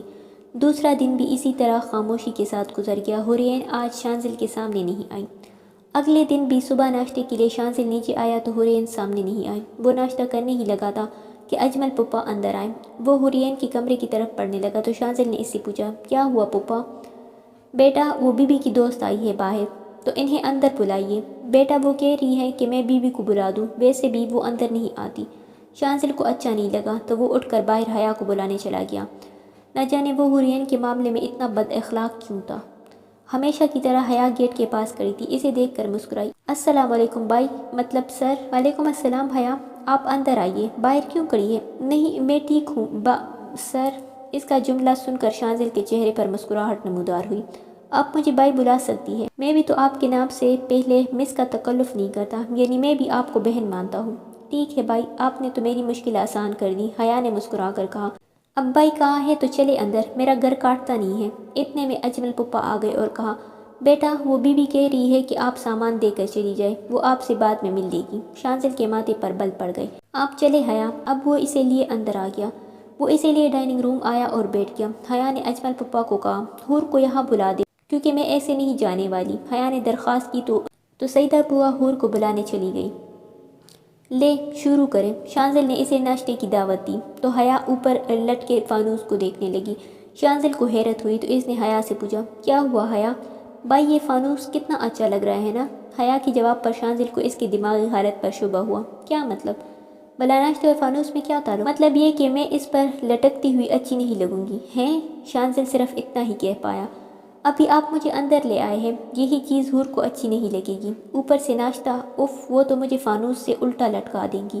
حیا باقاعدہ ہاتھ ہلا ہلا کر شانزل کو بتا رہی تھی، جیسے بڑی ہی کوئی پتے کی بات ہو۔ حیا کی بات سن کر شانزل کا کہکہا بلند ہوا۔ حیا بھی بھرپور ساتھ دے رہی تھی۔ دونوں کی ہنسی کو بریک تو تب لگی جب حورین ڈائننگ ایریا میں داخل ہوئی۔ حورین دروازے پر نظر جھکائی کھڑی تھی۔ اسے دیکھ کر حیا بھی اپنی جگہ سے کھڑی ہو گئی۔ حورین کے پاس آئی، اسے اس کی حالت دیکھ کر بہت افسوس ہوا۔ حیرتوں کا پہاڑ ٹوٹا۔ وجہ اس کا حلیہ تھا، وہ پرسوں والی ہی لباس میں تھی۔ حیا کی کالی چادر آج بھی اس کے وجود کو چھپائے ہوئے تھا۔ حیا نے اپنے آنسوں پر ضبط کرتے ہوئے سامان اسے دیا اور کہا، میں چلتی ہوں۔ حورین تو خاموش ہی رہی۔ یہ کہہ کر حیا شانزل سے مخاطب ہوئی، خدا حافظ کہہ کر چلی گئی۔ اور شانزل مانو وہ تو پتھر کا ہی ہو گیا۔ اسے ڈیر و شرمندگی نے آ گھیرا۔ اسے خیال ہی نہیں آیا کہ اس کے پاس کپڑے اور ضرورت کی چیزیں نہیں ہوگی۔ اس نے تو پرسوں کے بعد اسے اب دیکھا تھا، شکن آلود لباس میں۔ حورین فوراً سامان کے ساتھ چلی گئی۔ اس کے قدموں میں لڑکڑاہٹ واضح تھی۔ شانزل اٹھ کر حیا کی طرف گیا۔ پتہ نہیں کیا سوچ رہی ہوگی۔ وہ گیٹ کے باہر نکل رہی تھی۔ اس نے آواز لگائی تو حیا نے مڑ کر دیکھا۔ جی حیا، آپ کا کم از کم چائے پی لے چلے۔ بائی کو منع نہیں کرتے، چلے شاباش۔ شانزل نے حیا کو کچھ کہنے کا موقع ہی نہیں دیا اور شانزل کے ساتھ پھر اندر چل دی۔ حورین نے کمرے میں آ کر بیگ کھولا، اس میں سے ایک جوڑا نکالا۔ کیا سوچ رہی ہوگی حیا؟ اتنے دڑلے سے روکا تھا اور میرے پاس بدلنے کے لیے کپڑے نہیں ہیں۔ کچھ بھی ہو، وہ شانزل کی بے عزتی نہیں کروا سکتی تھی۔ اپنا تماشا لگانا اسے پسند ہی نہیں تھا، چاہے سامنے حیا ہی کیوں نہ ہو۔ کتنی کوشش کی تھی کہ حیا سے اس کا سامنا نہ ہو، پر وہ ڈیٹ ابن الڈیٹ۔ اب جو بھی ہو اسے سامنا کرنا ہے، یہ سوچ کر وہ واش روم چلی گئی۔ حیا نے شانزل کو کچھ نہ کہا اور نہ پوچھا۔ جو بھی تھا وہ ان دونوں کا نجی معاملہ تھا۔ سیدہ بوا حیا کے آگے چائے بڑھائی۔ لو بیٹا۔ شکریہ بوا کہہ کر حیا نے کپ تام لیا۔ بوا حورین کو بتانے چلی گئی کہ حیا اس کا انتظار کر رہی ہے۔ شانزل بریڈ پر بٹر لگا رہا تھا تو حیا نے کہا، بائی آپ یہ چیز آملیٹ ٹرائی کریں نا۔ شانزل نے اسے حیرت سے دیکھا تو حیا نے کہا، ہاں شکل دیکھ کر ہی لگ رہا ہے کہ حور نے بنایا ہے اور اس کے ہاتھ کے چیز آملیٹ کے آگے کوئی بھی حفظ القیم کی دولت ٹکرا سکتا ہے۔ شانزل نے مسکرا کر بریڈ رکھا اور ایک چیز آملیٹ اپنی پلیٹ میں رکھا۔ اتنے میں حیا کا فون بجا تو وہ سننے کے لیے اٹھ کر وہاں سے چلی گئی۔ شانزل نے بوا کو مخاطب کیا، بوا کم از کم آپ ہی بتا دیں کہ کپڑوں کی ضرورت ہے۔ شانزل کی بات سمجھ کر بوا نے کہا، جب بیوی نے خود ہی نہیں بتایا تو میں کیا بتاتی؟ ویسے بھی کپڑے تو بہت بعد کی بات ہے، بیوی تو بنیادی ضرورت تک کو اس گھر میں پورا نہیں کرتی۔ شانزل نے چونک کر دیکھا، کیا مطلب؟ مطلب یہ کہ بیٹا، بیوی تو گھر میں کسی سے کانت تک نہیں مانگتی، نہ تم سے نہ ہم سے۔ کپڑے تو پھر بھی دور کی بات ہے، یہ الگ بات ہے کہ کانا وہی بناتی ہے۔ شانزل ابراہیم کو محسوس ہوا کسی نے اس کے مغرور چہرے پر زوردار تمانچہ دے مارا ہو۔ وہ پرسوں سے اس گھر میں ہے، یعنی وہ تب سے بھوکی ہوگی۔ وہ تو اس حال میں ہی نہیں تھی کہ باہر جا سکے۔ زندگی میں پہلی مرتبہ شانزل ابراہیم کو لگا نوالہ اس کے گلے میں اٹک گیا ہو۔ ایک دم سے اس نے سوال کیا، تو بوا آپ کو ہی کھانے کا پوچھ لینا تھا۔ 1 مہینے سے روز ہی پوچھتی تھی، وہ صرف یہی کہتی تھی کہ بھوک نہیں ہے، لگے گی تو کھا لوں گی۔ یہ بات سن کر مانو شانزل تو سکتے میں آ گیا۔ اتنے میں سے قدموں کی چاپ سنائی دی تو اس نے گردن موڑ کر دیکھا۔ حورین کچے پیلے رنگ کے سوٹ میں مہرون چادر اپنے ارد گرد لپیٹے کندھے پر پرس لٹکائے آئی۔ حیا بھی دوسری طرف سے آ گئی تھی۔ ارے ریڈی ہو گئی تم؟ بس 2 منٹ، میری تھوڑی سی چائے باقی ہے، پھر چلتے ہیں۔ یہ کہہ کر حیا ٹیبل کے پاس کرسی پر بیٹھ گئی اور کپ اٹھا لیا۔ حورین وہی نظریں جھکا کر کھڑی رہی، حالانکہ کھڑا رہنا محال ہو رہا تھا۔ وہ دروازے کو مضبوطی سے تھامے ہوئی تھی۔ آپ نے ناشتہ کر لیا؟ شانزل کی آواز گونجی تو حور نے چونک کر سر اٹھایا۔ وہ اسی کو دیکھ رہا تھا، یعنی اسی سے مخاطب تھا۔ یہ وہ پہلا جملہ تھا جو وہ بغیر طنز اور تیز لہجے کے حورین سے کہہ رہا تھا۔ حورین نے جواب دینے کے لیے آواز حلق میں ڈھونڈی، لیکن کہیں نہیں ملی۔ اس نے سر جھکا کر نفی میں سر ہلایا۔ تو آئیے بیٹے، ناشتہ کریں، آپ لوگوں کو جانا بھی ہے، اس نے عام لہجے میں کہا تو حور کا دل 100 کی سپیڈ سے دھڑکنے لگا۔ وہ کہاں اس کی بات ٹال سکتی تھی، اسی لیے چھوٹے چھوٹے قدم اٹھاتی ہوئی ٹیبل کی طرف آنے لگی۔ اتنے میں پھر حیا کا فون بجا۔ وہ فون اٹھاتے ہوئے کہنے لگی، اف دادی کو سکون ہی نہیں ہے، کہہ کر فون سننے پھر باہر جانے لگی۔ تم ناشتہ کرو، میں باہر ہی ہوں، خدا حافظ بھائی۔ اور حیا یہ جا وہ جا۔ حور خاموشی سے ایک کرسی پر بیٹھ گئی۔ شانزل نے اپنے آگے پڑی چیز آملیٹ اور بریڈ کی ٹرے اس کے آگے سے رکھائی۔ حور نے ایک آملیٹ اور بریڈ کا نوالا منہ میں رکھا۔ پہلے نوالے کے ساتھ اس کی آنکھ سے آنسو بھی ٹوٹا۔ بمشکل 3 نوالے کھائے اور اٹھ کھڑی ہوئی۔ بوا نے اسے ٹوک دیا، بیبی پورا ختم کر لے، بس بوا بھوک نہیں ہے، کہہ کر پرس سنبھالتی باہر چلی گئی۔ شانزل بس سے جاتا دیکھتا ہی رہ گیا۔ اس کے آگے ناشتہ ویسا کا ویسا ہی تھا۔ ایک کپ چائے پی کر وہ بھی نکل گیا۔ پورا راستہ ڈرائیو کرتے وہ اسے ہی سوچ رہا تھا۔ وہ جب سے گھر آئی تھی تو اس کے بعد اس نے اس گھر میں کھانا ہی نہیں کھایا تھا۔ وہ 4:30 بجے تک گھر آ جاتی تھی، یعنی وہ تب سے بھوکی ہی رہتی، رات وہ بھوکی ہی سوتی تھی۔ یہ ایک دن کی بات نہیں تھی، پورے 1 مہینے کا معمول تھا۔ اس کے گھر میں تو کوئی ملازم بھی بھوکا نہیں سوتا تھا۔ اف، ذائقے کی تبدیلی سے احساس تھا کہ وہ وہی پکاتی ہے۔ اب تو حد ہو گئی، وہ پرسوں سے بھوکی تھی، کیا لڑکی ہے وہ۔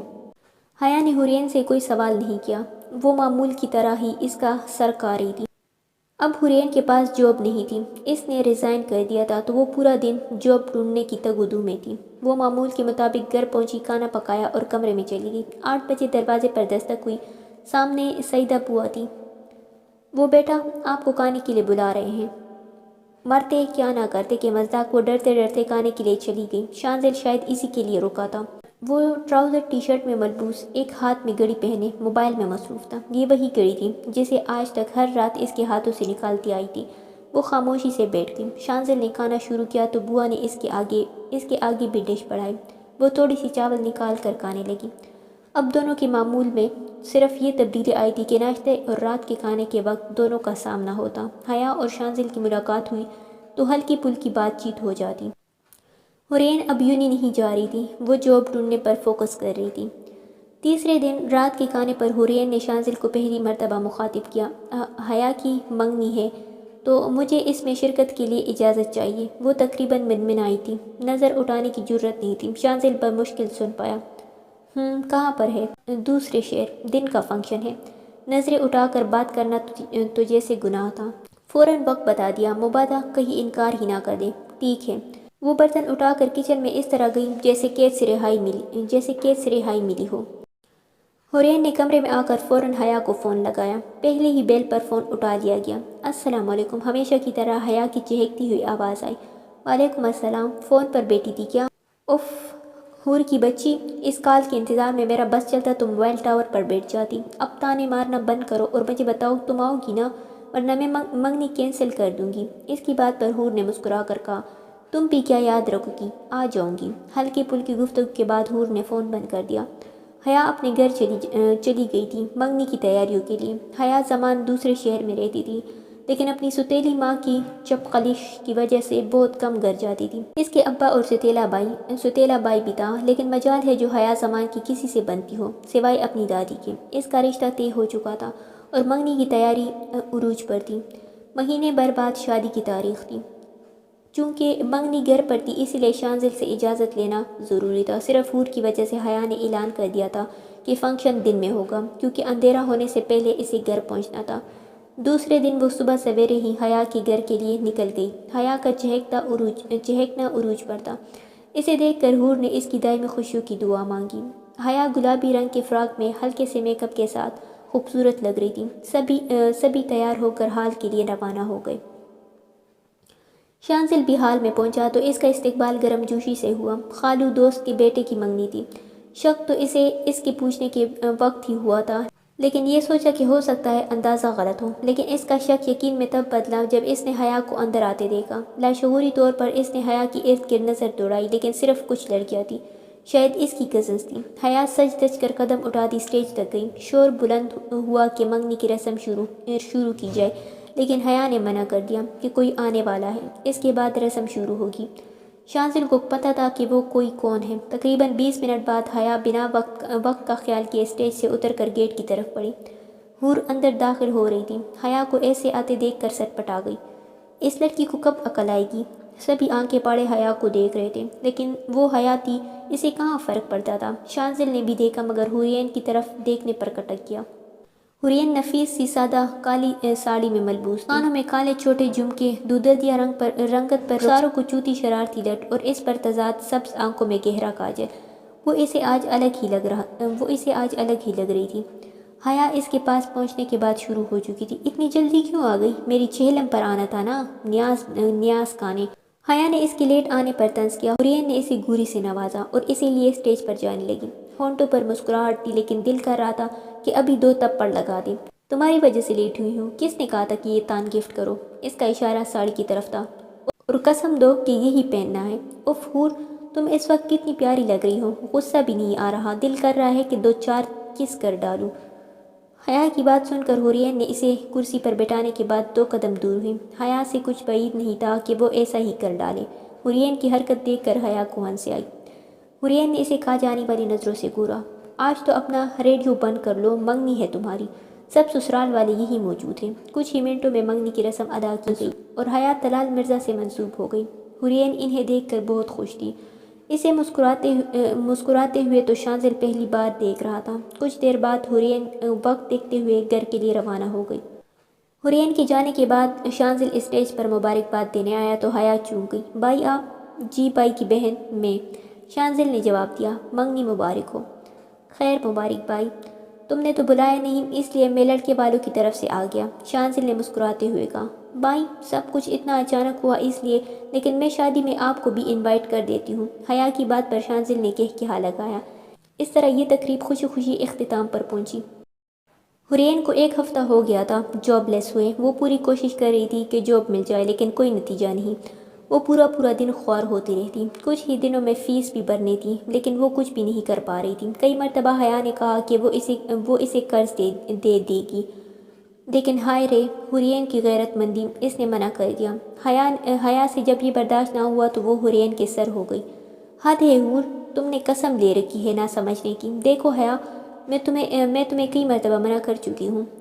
حور میں صرف تمہیں قرض دوں گی، تم وقت پر مجھے لوٹا دینا۔ یہ نہیں ہو سکتا، حورین کا لہجہ اٹل تھا۔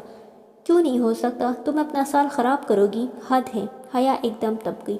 میری غیرت مندی مجھے اس کی اجازت نہیں دیتی، حور نے اسپاٹ لہجے میں کہا۔ ٹھیک ہے، میں تمہاری کچھ نہیں لگتی، اس لیے تم میری مدد نہیں لے سکتی، لیکن بائی تو تمہارے شوہر ہے، ان سے لے لو، تمہارا دماغ خراب ہو گیا ہے۔ حیا کی بات سن کر حور بھڑک اٹھی۔ کیا غلط کہہ رہی ہوں؟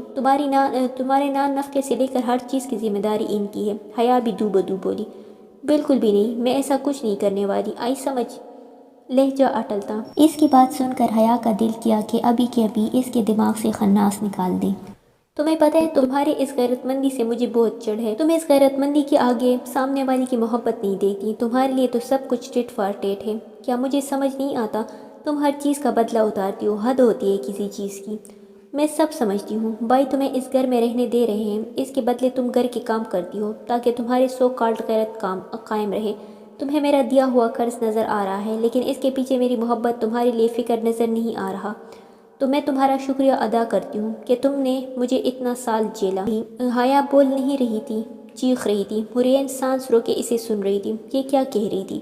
حیا جانے لگی، لیکن اچانک کچھ یاد آنے پر پلٹی۔ اوہ میں تو بھول گئی، شکریہ سے کام نہیں چلے گا، اس لیے ٹٹ فار ٹیٹ۔ حیا نے کچھ نوٹ نکال کر حورین کے قدموں میں پھینکے۔ حورین کا دل شدت سے چاہا کہ وہ یہاں سے غائب ہو جائے۔ تم نے اتنے سال دوستی نبھائی، اس لیے یہ ٹٹ فار ٹیٹ ہے، کہہ کر چلی گئی۔ وہ لوگ لان میں کھڑے تھے اور اپنے روم کے بالکنی سے یہ منظر شانزل نے پورا دیکھا تھا۔ حور نے باری قدموں سے چلتے ہوئے خود کو کمرے میں بند کر لیا اور پوٹ پوٹ کر رو دی۔ وہ جتاتی نہیں تھی، لیکن حیا اس کے لیے بہت اہمیت رکھتی تھی۔ کچھ رشتے ایسے ہوتے ہیں جنہیں ہم بیان نہیں کر سکتے۔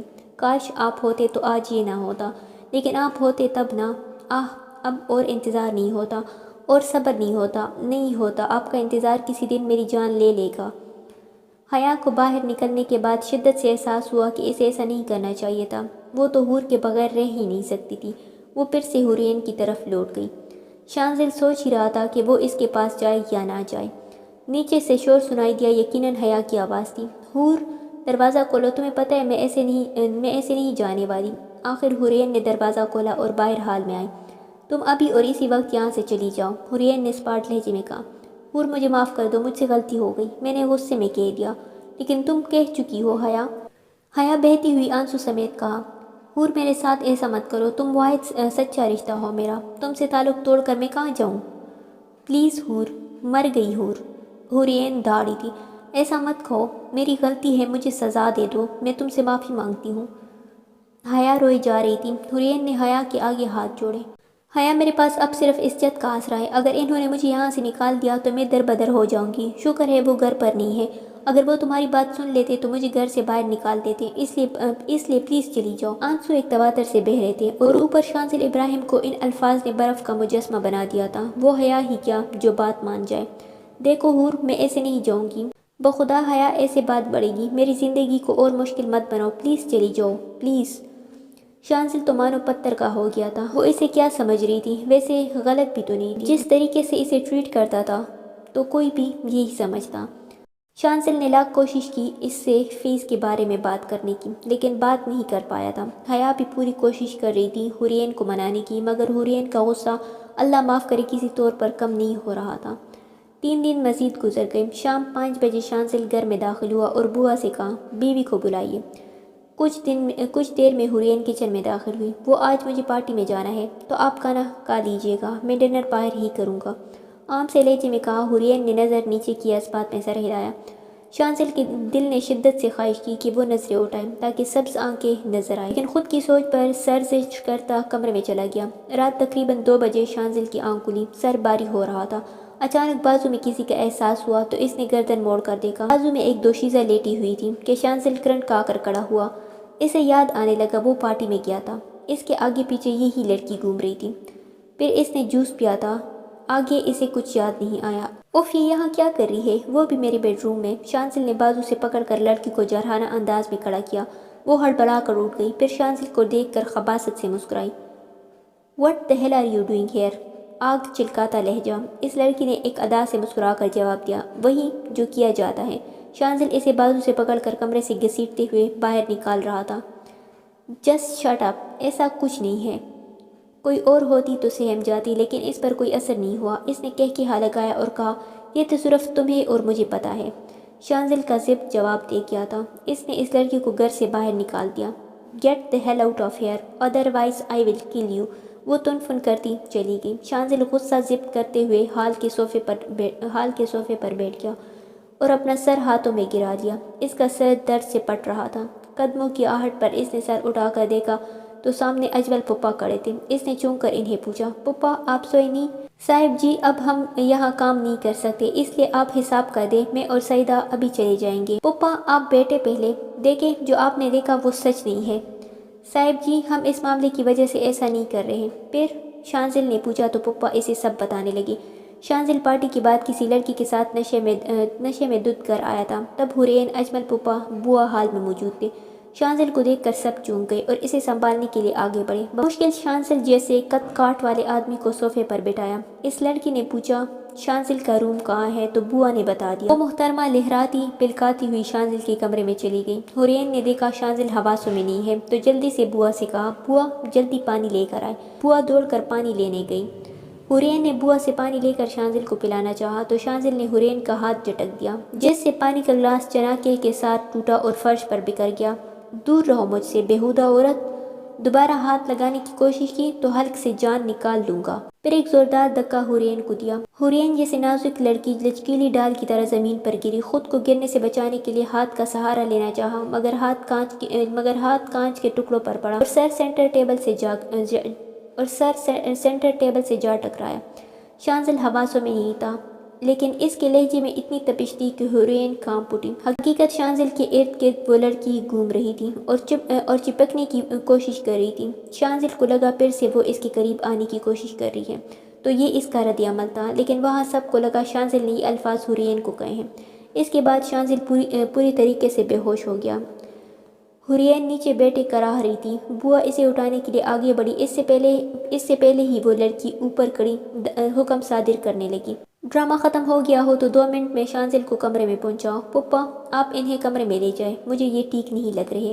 حورین پیشانی پر ہاتھ رکھے کراہتے ہوئے بمشکل بول پائی۔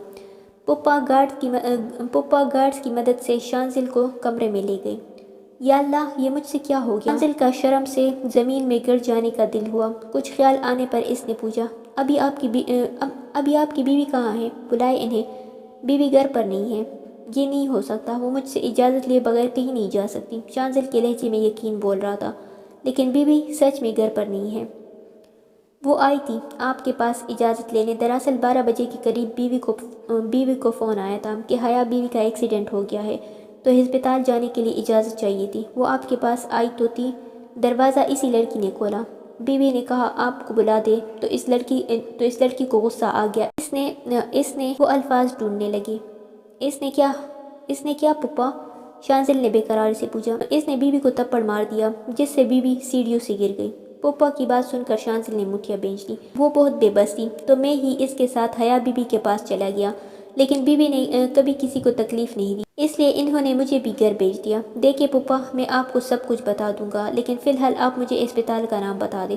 پپا کے نام بتاتے ہی وہ اسپتال کے لیے روانہ ہوا۔ وہ ریش ڈرائیونگ کر رہا تھا۔ جب بھی وہ پارٹی میں جاتا تھا کچھ نہ کچھ ہو جاتا تھا۔ 15 منٹ میں وہ ہسپتال میں موجود تھا۔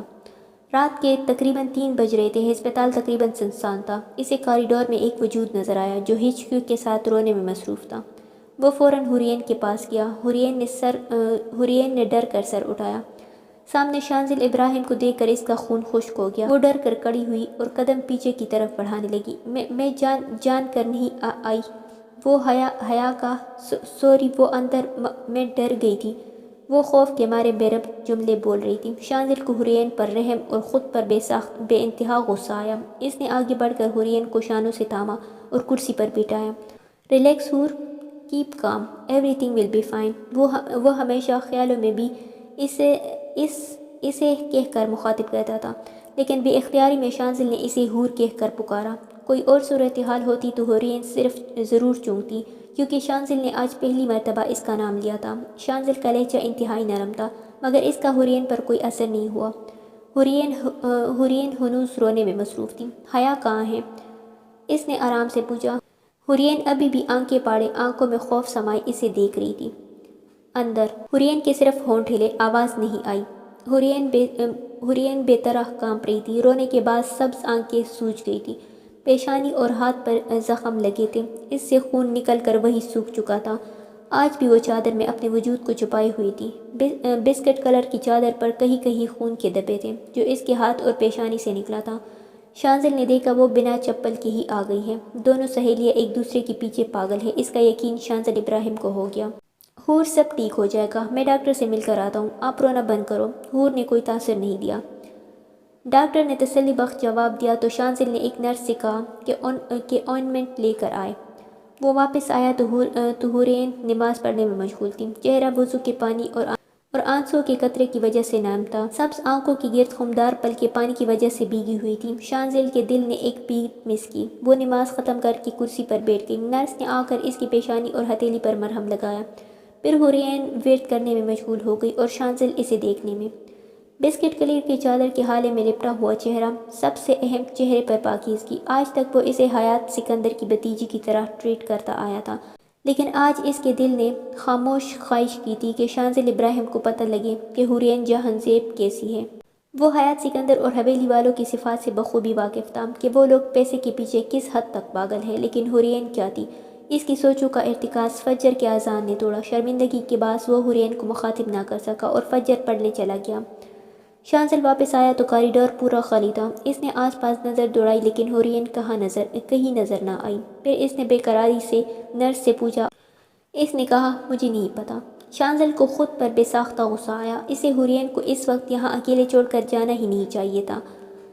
تبھی حورین تیز تیز قدم اٹھاتی کوریڈور میں داخل ہوئی اور ڈاکٹر روم میں چلی گئی۔ اس نے مجھے دیکھا ہی نہیں، مطلب دونوں سہیلیاں ایک دوسرے کے علاوہ کچھ دیکھنا ہی نہیں چاہتی۔ مجھے کیا ہو گیا ہے؟ میں کیا سوچ رہا ہوں؟ اف! حورین ڈاکٹر روم سے باہر آئی تو اس کی جانب لپکا۔ کہاں تھی آپ؟ حورین نے نظر اٹھا کر شانزل کو دیکھا، خلق تر کر کے ایک لفظی جواب دیا، انجیکشن۔ اب کسی بھی چیز کی ضرورت ہو تو مجھے بتائیے گا اور اسے پہن لے۔ شانزل نے ایک شاپر حورین کی طرف بڑھاتے ہوئے کہا۔ حورین شاپر تام کر خاموشی سے کرسی پر ٹک گئی۔ شاپر کھول کر دیکھا تو اس میں چپل کا نیا جوڑا تھا۔ کسی خیال کے تحت اس نے اپنی پاؤں دیکھے۔ اف، میں چپل پہننا ہی بھول گئی۔ چپل نکال کر پیروں میں ڈالے۔ شانزل حورین کی حرکت سے محظوظ ہو رہا تھا۔ ڈاکٹر نے آ کر کہا، ہم نے پیشنٹ کو روم میں شفٹ کر دیا ہے، انشاءاللہ کچھ گھنٹوں میں ہوش آ جائے گا۔ حورین کی جان میں جان آئی۔ دونوں اٹھ کر روم میں آ گئے جہاں حیا دنیا جہان سے بے خبر تھی۔ شانزل صوفے پر بیٹھ گیا اور حورین بیڈ کے قریب کرسی پر۔ کچھ گھنٹے گزرے تو حورین اٹھ کر باہر چلی گئی۔ جب وہ واپس روم میں داخل ہوئی تو اس کے ہاتھ میں ناشتے سے بھری ٹرے تھی۔ شانزل اسے دیکھنے میں اتنا مہوتا کہ اسے ناشتے کا خیال ہی نہیں آیا۔ حورین نے ٹرے صوفے کے آگے ٹیبل پر رکھی اور مڑ کر باہر جانے لگی۔ آپ؟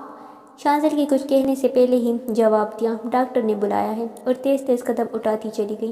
شانزل کو کچھ کہنے کا موقع ہی نہ دیا۔ شانزل نے ایک نظر اپنے آگے رکھے ناشتے کو دیکھا، پھر ایک نظر گھڑی پر ڈالی۔ صبح کے 8 بج رہے تھے۔ وہ ہر طریقے سے مکمل بیوی تھی۔ بیوی؟ لا حول ولا قوہ، یہ میں کیا بھول رہا ہوں؟ حورین جب کمرے میں واپس داخل ہوئی تب بھی ناشتہ ویسے کا ویسا ہی رکھا تھا۔ وہ پھر سے بیڈ کے پاس کرسی پر بیٹھ گئی۔ کیا ہو جاتا اگر پوچھ لیتی کہ ناشتہ کیوں نہیں کیا؟ یہ سوچ کر شانزل نے خود ہی اسے مخاطب کیا، حور، آپ نے ناشتہ کر لیا؟ بھوک نہیں۔ شانزل کچھ کہتا اس سے پہلے ہی حیا کی کراہنے کی آواز آئی۔ حورین فوراً اس کی طرف متوجہ ہوئی۔ حیا آہستہ آہستہ ہوش میں آ رہی تھی۔ حیا؟ حورین اس کے بالوں میں ہاتھ پھیرنے لگی۔ آنکھیں کھولو حیا، مجھے دیکھو۔ حیا نے آنکھیں کھول کر حورین کو دیکھا۔ حورین مسکرائی۔ شانزل تعجب سے دونوں کی محبت دیکھ رہا تھا۔ حد ہے، مطلب ایسی سچویشن تو ڈراموں میں ہیرو ہیروئن کے بیچ میں ہوتی ہے۔ نرس نے آ کر کہا، انہیں کچھ کھلا دیجیے۔ ہسپتال سے حیا کے لیے سوپ بھجوایا گیا۔ حورین نے اسے سہارا دے کر بٹھایا اور سوپ پلانے کے لیے چمچ اس کے آگے کیا تو حیا نے منہ پھیر لیا اور منہ پھیر کر کہا، مجھے نہیں پینا، میں ناراض ہوں۔ حورین نے باؤل نیچے رکھ دیا۔ شانزل کو لگا اب حورین حیا کو منائے گی، لیکن حورین نے ایک تپڑ حیا کی گال پر لگا دیا۔ وہ الگ بات ہے کہ نازک ہاتھوں کا تپڑ بھی نازک سا پڑا تھا، لیکن جہاں شانزل چونک گیا تھا وہیں حیا گال پر ہاتھ رکھے منہ کھول کر آنکھیں پاڑے دیکھ رہی تھی۔ حد ہے، نالائق ہو تو تم جیسا، خود ناراض ہو کر منتیں کرواتی ہو اور میں ناراض ہوں تو تپڑ رسید کر دیا۔ کیوں میرے ضبط کو آزما رہی ہو؟ پلیز کالو۔ لہجہ بھیگا ہوا تھا۔ حورین کی پشت شانزل کی طرف تھی، لیکن اسے پتا تھا کہ وہ رو رہی ہے۔ حورین نے سوپ سے بھرا چمچ حیا کی طرف بڑھایا تو اس مرتبہ حیا نے بلا چھو چرا کیے سوپ پی لیا۔ سوپ ختم ہونے کے بعد آخر حیا نے ہی کہا، اچھا نا، سوری، جان بوجھ کر تھوڑی ایکسیڈنٹ کروایا تھا۔ تمہیں اندازہ نہیں ہے حیا، تم مجھے کتنا پریشان کرتی ہو۔ کل کی رات مجھ پر کیسے گزری ہے؟ حیا فوراً اپنے جوں میں آئی۔ وہ دوست ہی کیا جو پریشان نہ کرے، ابھی تو تمہیں اور پریشان کرنا ہے، خدمتیں کروانی ہے۔ چلو کنیز، ہمیں پانی پلاؤ۔ ایک ادا سے حکم صادر کیا جسے دیکھ کر شانزل مسکرایا۔ حورین کچھ کہتی اس سے پہلے ہی ڈاکٹر اندر آئی۔ حیا نے چھوٹتے ہی ڈاکٹر سے پوچھا، ڈاکٹر، میری لکھنوی کرتی کہاں ہے جو میں نے پہنی ہوئی تھی؟ اس کی بات سن کر ڈاکٹر مسکرایا اور کہا، وہ کپڑے خون لگنے کی وجہ سے خراب ہو گئے تھے تو ہم نے انہیں ڈسپوز کر دیا۔ اس دوران حورین ایسے دیکھ رہی تھی جیسے کیا کروں میں اس لڑکی کا؟ ڈاکٹر، وہ میری فیوریٹ کرتی تھی۔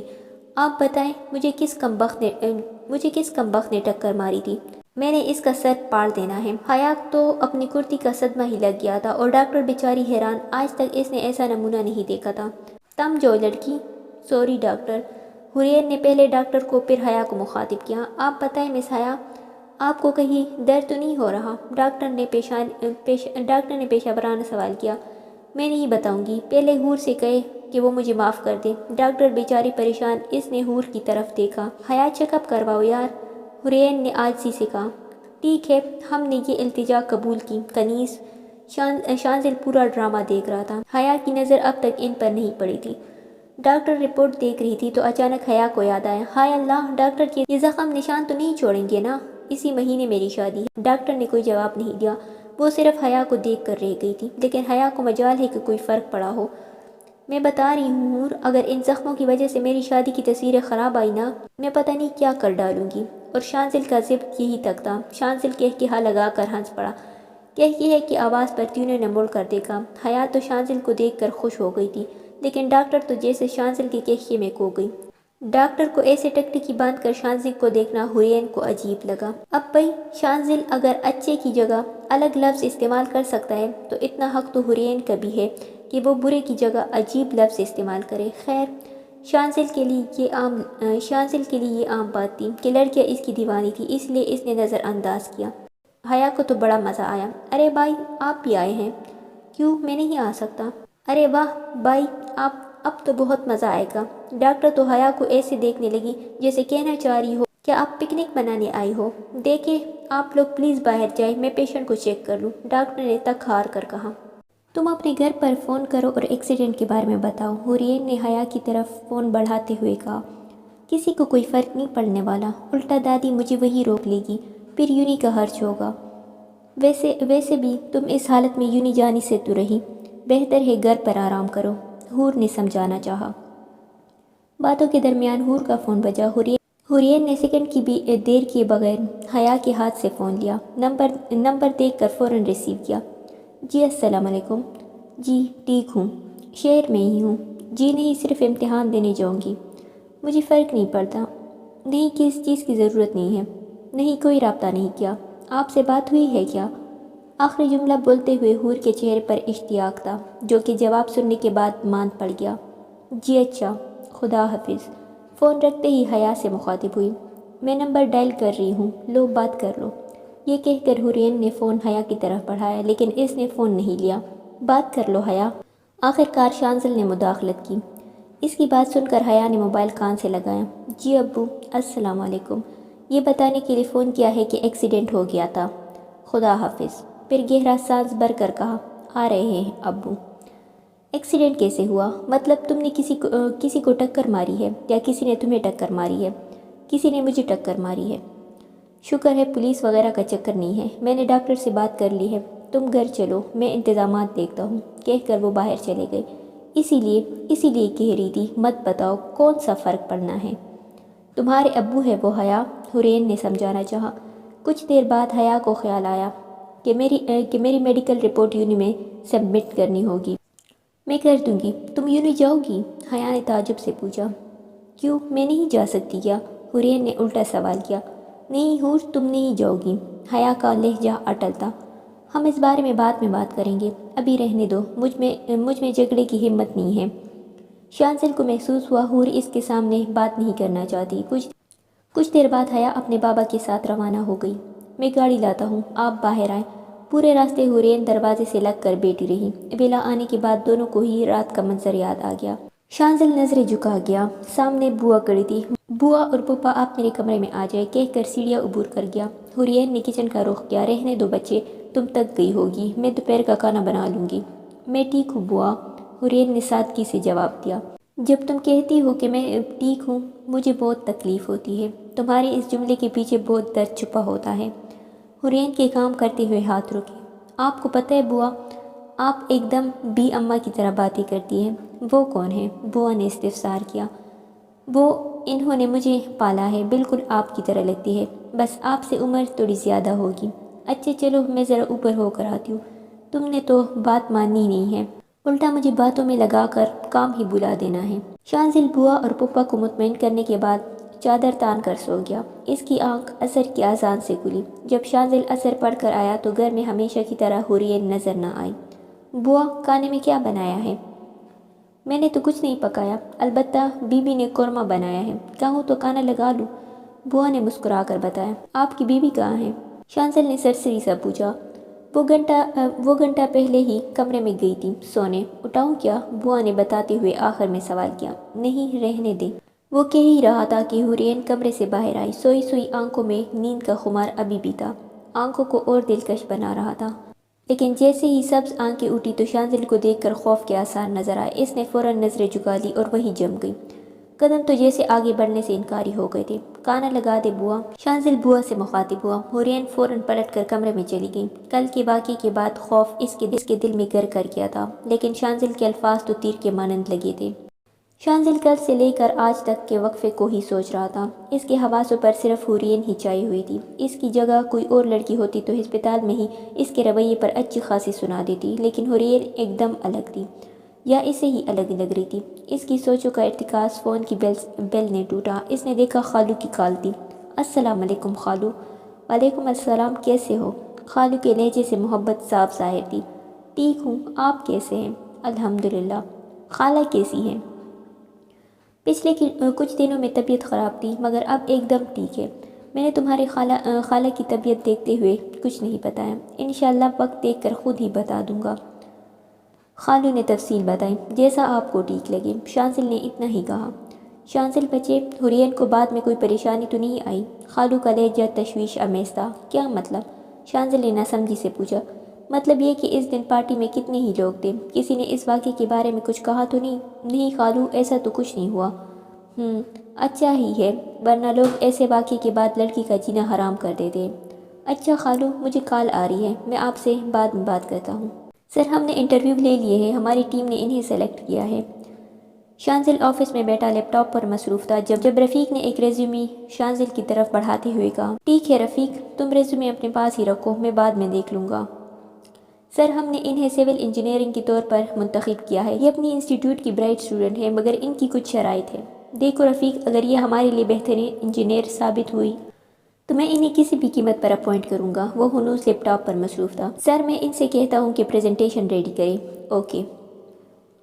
شانزل کو ایک سول انجینئر کی ضرورت تھی، اس لیے اس نے شہر کی انسٹیٹیوٹ میں انٹرویو رکھے تھے اور چنے گئے لوگوں کا آج پریزنٹیشن تھا۔ جب وہ انسٹیٹیوٹ میں داخل ہوا تو اس کی نظر حرین پر پڑی جو ڈین کے آفس میں داخل ہو رہی تھی۔ شانزل نے رفیق کو فون ملایا اور کہا، تم نے کسے فائنل کیا تھا؟ سر، ان کا نام حرین جان زیب ہے۔ یہ سننے کے بعد شانزل نے فون رکھ دیا۔ شانزل بیٹا سامنے اسکرین پر چلتے منظر کو دیکھ رہا تھا جس میں حرین پریزنٹیشن دے رہی تھی۔ یہ اسکرین کیمرے میں قید ہونے والے منظر پیش کر رہی تھی۔ شانزل ابراہیم کی تو پوچھو ہی مت، وہ منہ کھولے اسے دیکھ رہا تھا۔ وہ کہیں سے بھی وہ حرین نہیں لگ رہی تھی جو اتنے دنوں سے اس کے گھر میں رہ رہی تھی۔ کہاں وہ دبوسی نظریں جھکا کر بات کرنے والی حرین، کہاں یہ حرین جو پورے اعتماد کے ساتھ کڑی آنکھوں میں آنکھیں ڈالے اپنی بات کر رہی تھی۔ شانزل نے رفیق کو فون کیا اور کہا، اسے اپوائنٹمنٹ لیٹر دے دیں۔ سب ہی اس کی پریزنٹیشن کی تعریف کر رہے تھے اور نوکری مل جانے کی وجہ سے مبارکباد دیتے ہوئے باہر نکل گئے۔ حرین اپنا سامان سمیٹ رہی تھی، تب اس کے کانوں میں شانزل ابراہیم کی آواز گونجی، congratulations and welcome to the Shanzal Industries. Hareen کو ایک لمحہ لگا تھا سمجھنے میں کہ اسے شانزل کے آفس میں نوکری ملی ہے۔ اس کی آنکھیں حیرت کے بعد خوف سے پھیلی اور شانزل ابراہیم کو لگا وہ ان سبز رنگ آنکھوں میں ڈوب جائے گا، لیکن اس کے ڈوبنے سے پہلے ہی حرین نے نظریں جھکا لی، فوراً صفائی دینے لگی۔ مجھے نہیں پتا تھا کہ یہ ویکینسی آپ کی کمپنی میں ہے۔ ٹھیک ہے، اب پتہ لگ گیا ہے، کل سے وقت پر آفس آئیے گا، میں کافی سخت گیر باز ہوں، خدا حافظ۔ پھر پلٹ کر کانفرنس روم سے باہر چلا گیا۔ مجھ سے بہتر کون جان سکتا ہے کہ آپ کتنے سخت گیر ہیں؟ یہ صرف سوچ سکی، بولنے کی جرت تو اس میں تھی ہی نہیں۔ حرین اس رات اس قدر ڈری ہوئی تھی، اکیلی تھی، اسے ایک سہارے کی ضرورت تھی۔ اسے شانزل کو دیکھ کر اطمینان ہونا چاہیے تھا مگر شانزل کو دیکھ کر اس کا خوف اور بڑھ گیا۔ شانزل کے تسلی بخش جملے کسی کام نہ آئے۔ اسے شانزل کی کسی جملے یا آمد اس کے لیے راحت کا باعث کیوں نہیں تھے؟ شانزل ابراہیم جتنا سنجیدہ، سخت مزاج اور ضدی تھا، اس سے پوری دنیا واقف تھی، لیکن وہ حرین کے آگے خود بخود نرم کیوں ہو جاتا تھا؟ میں اتنی سی نازک سی لڑکی کے آگے بے اختیار کیوں ہوتا جا رہا ہوں؟ وہ میرے اعصاب پر کیوں سوار ہونے لگی ہے؟ کیوں ہر وقت میرے سوچوں پر اسی کا قبضہ رہتا ہے؟ نہ جانے کون سی کشش ہے جو مجھے کھینچتی ہے اور میں کھینچتا چلا جاتا ہوں۔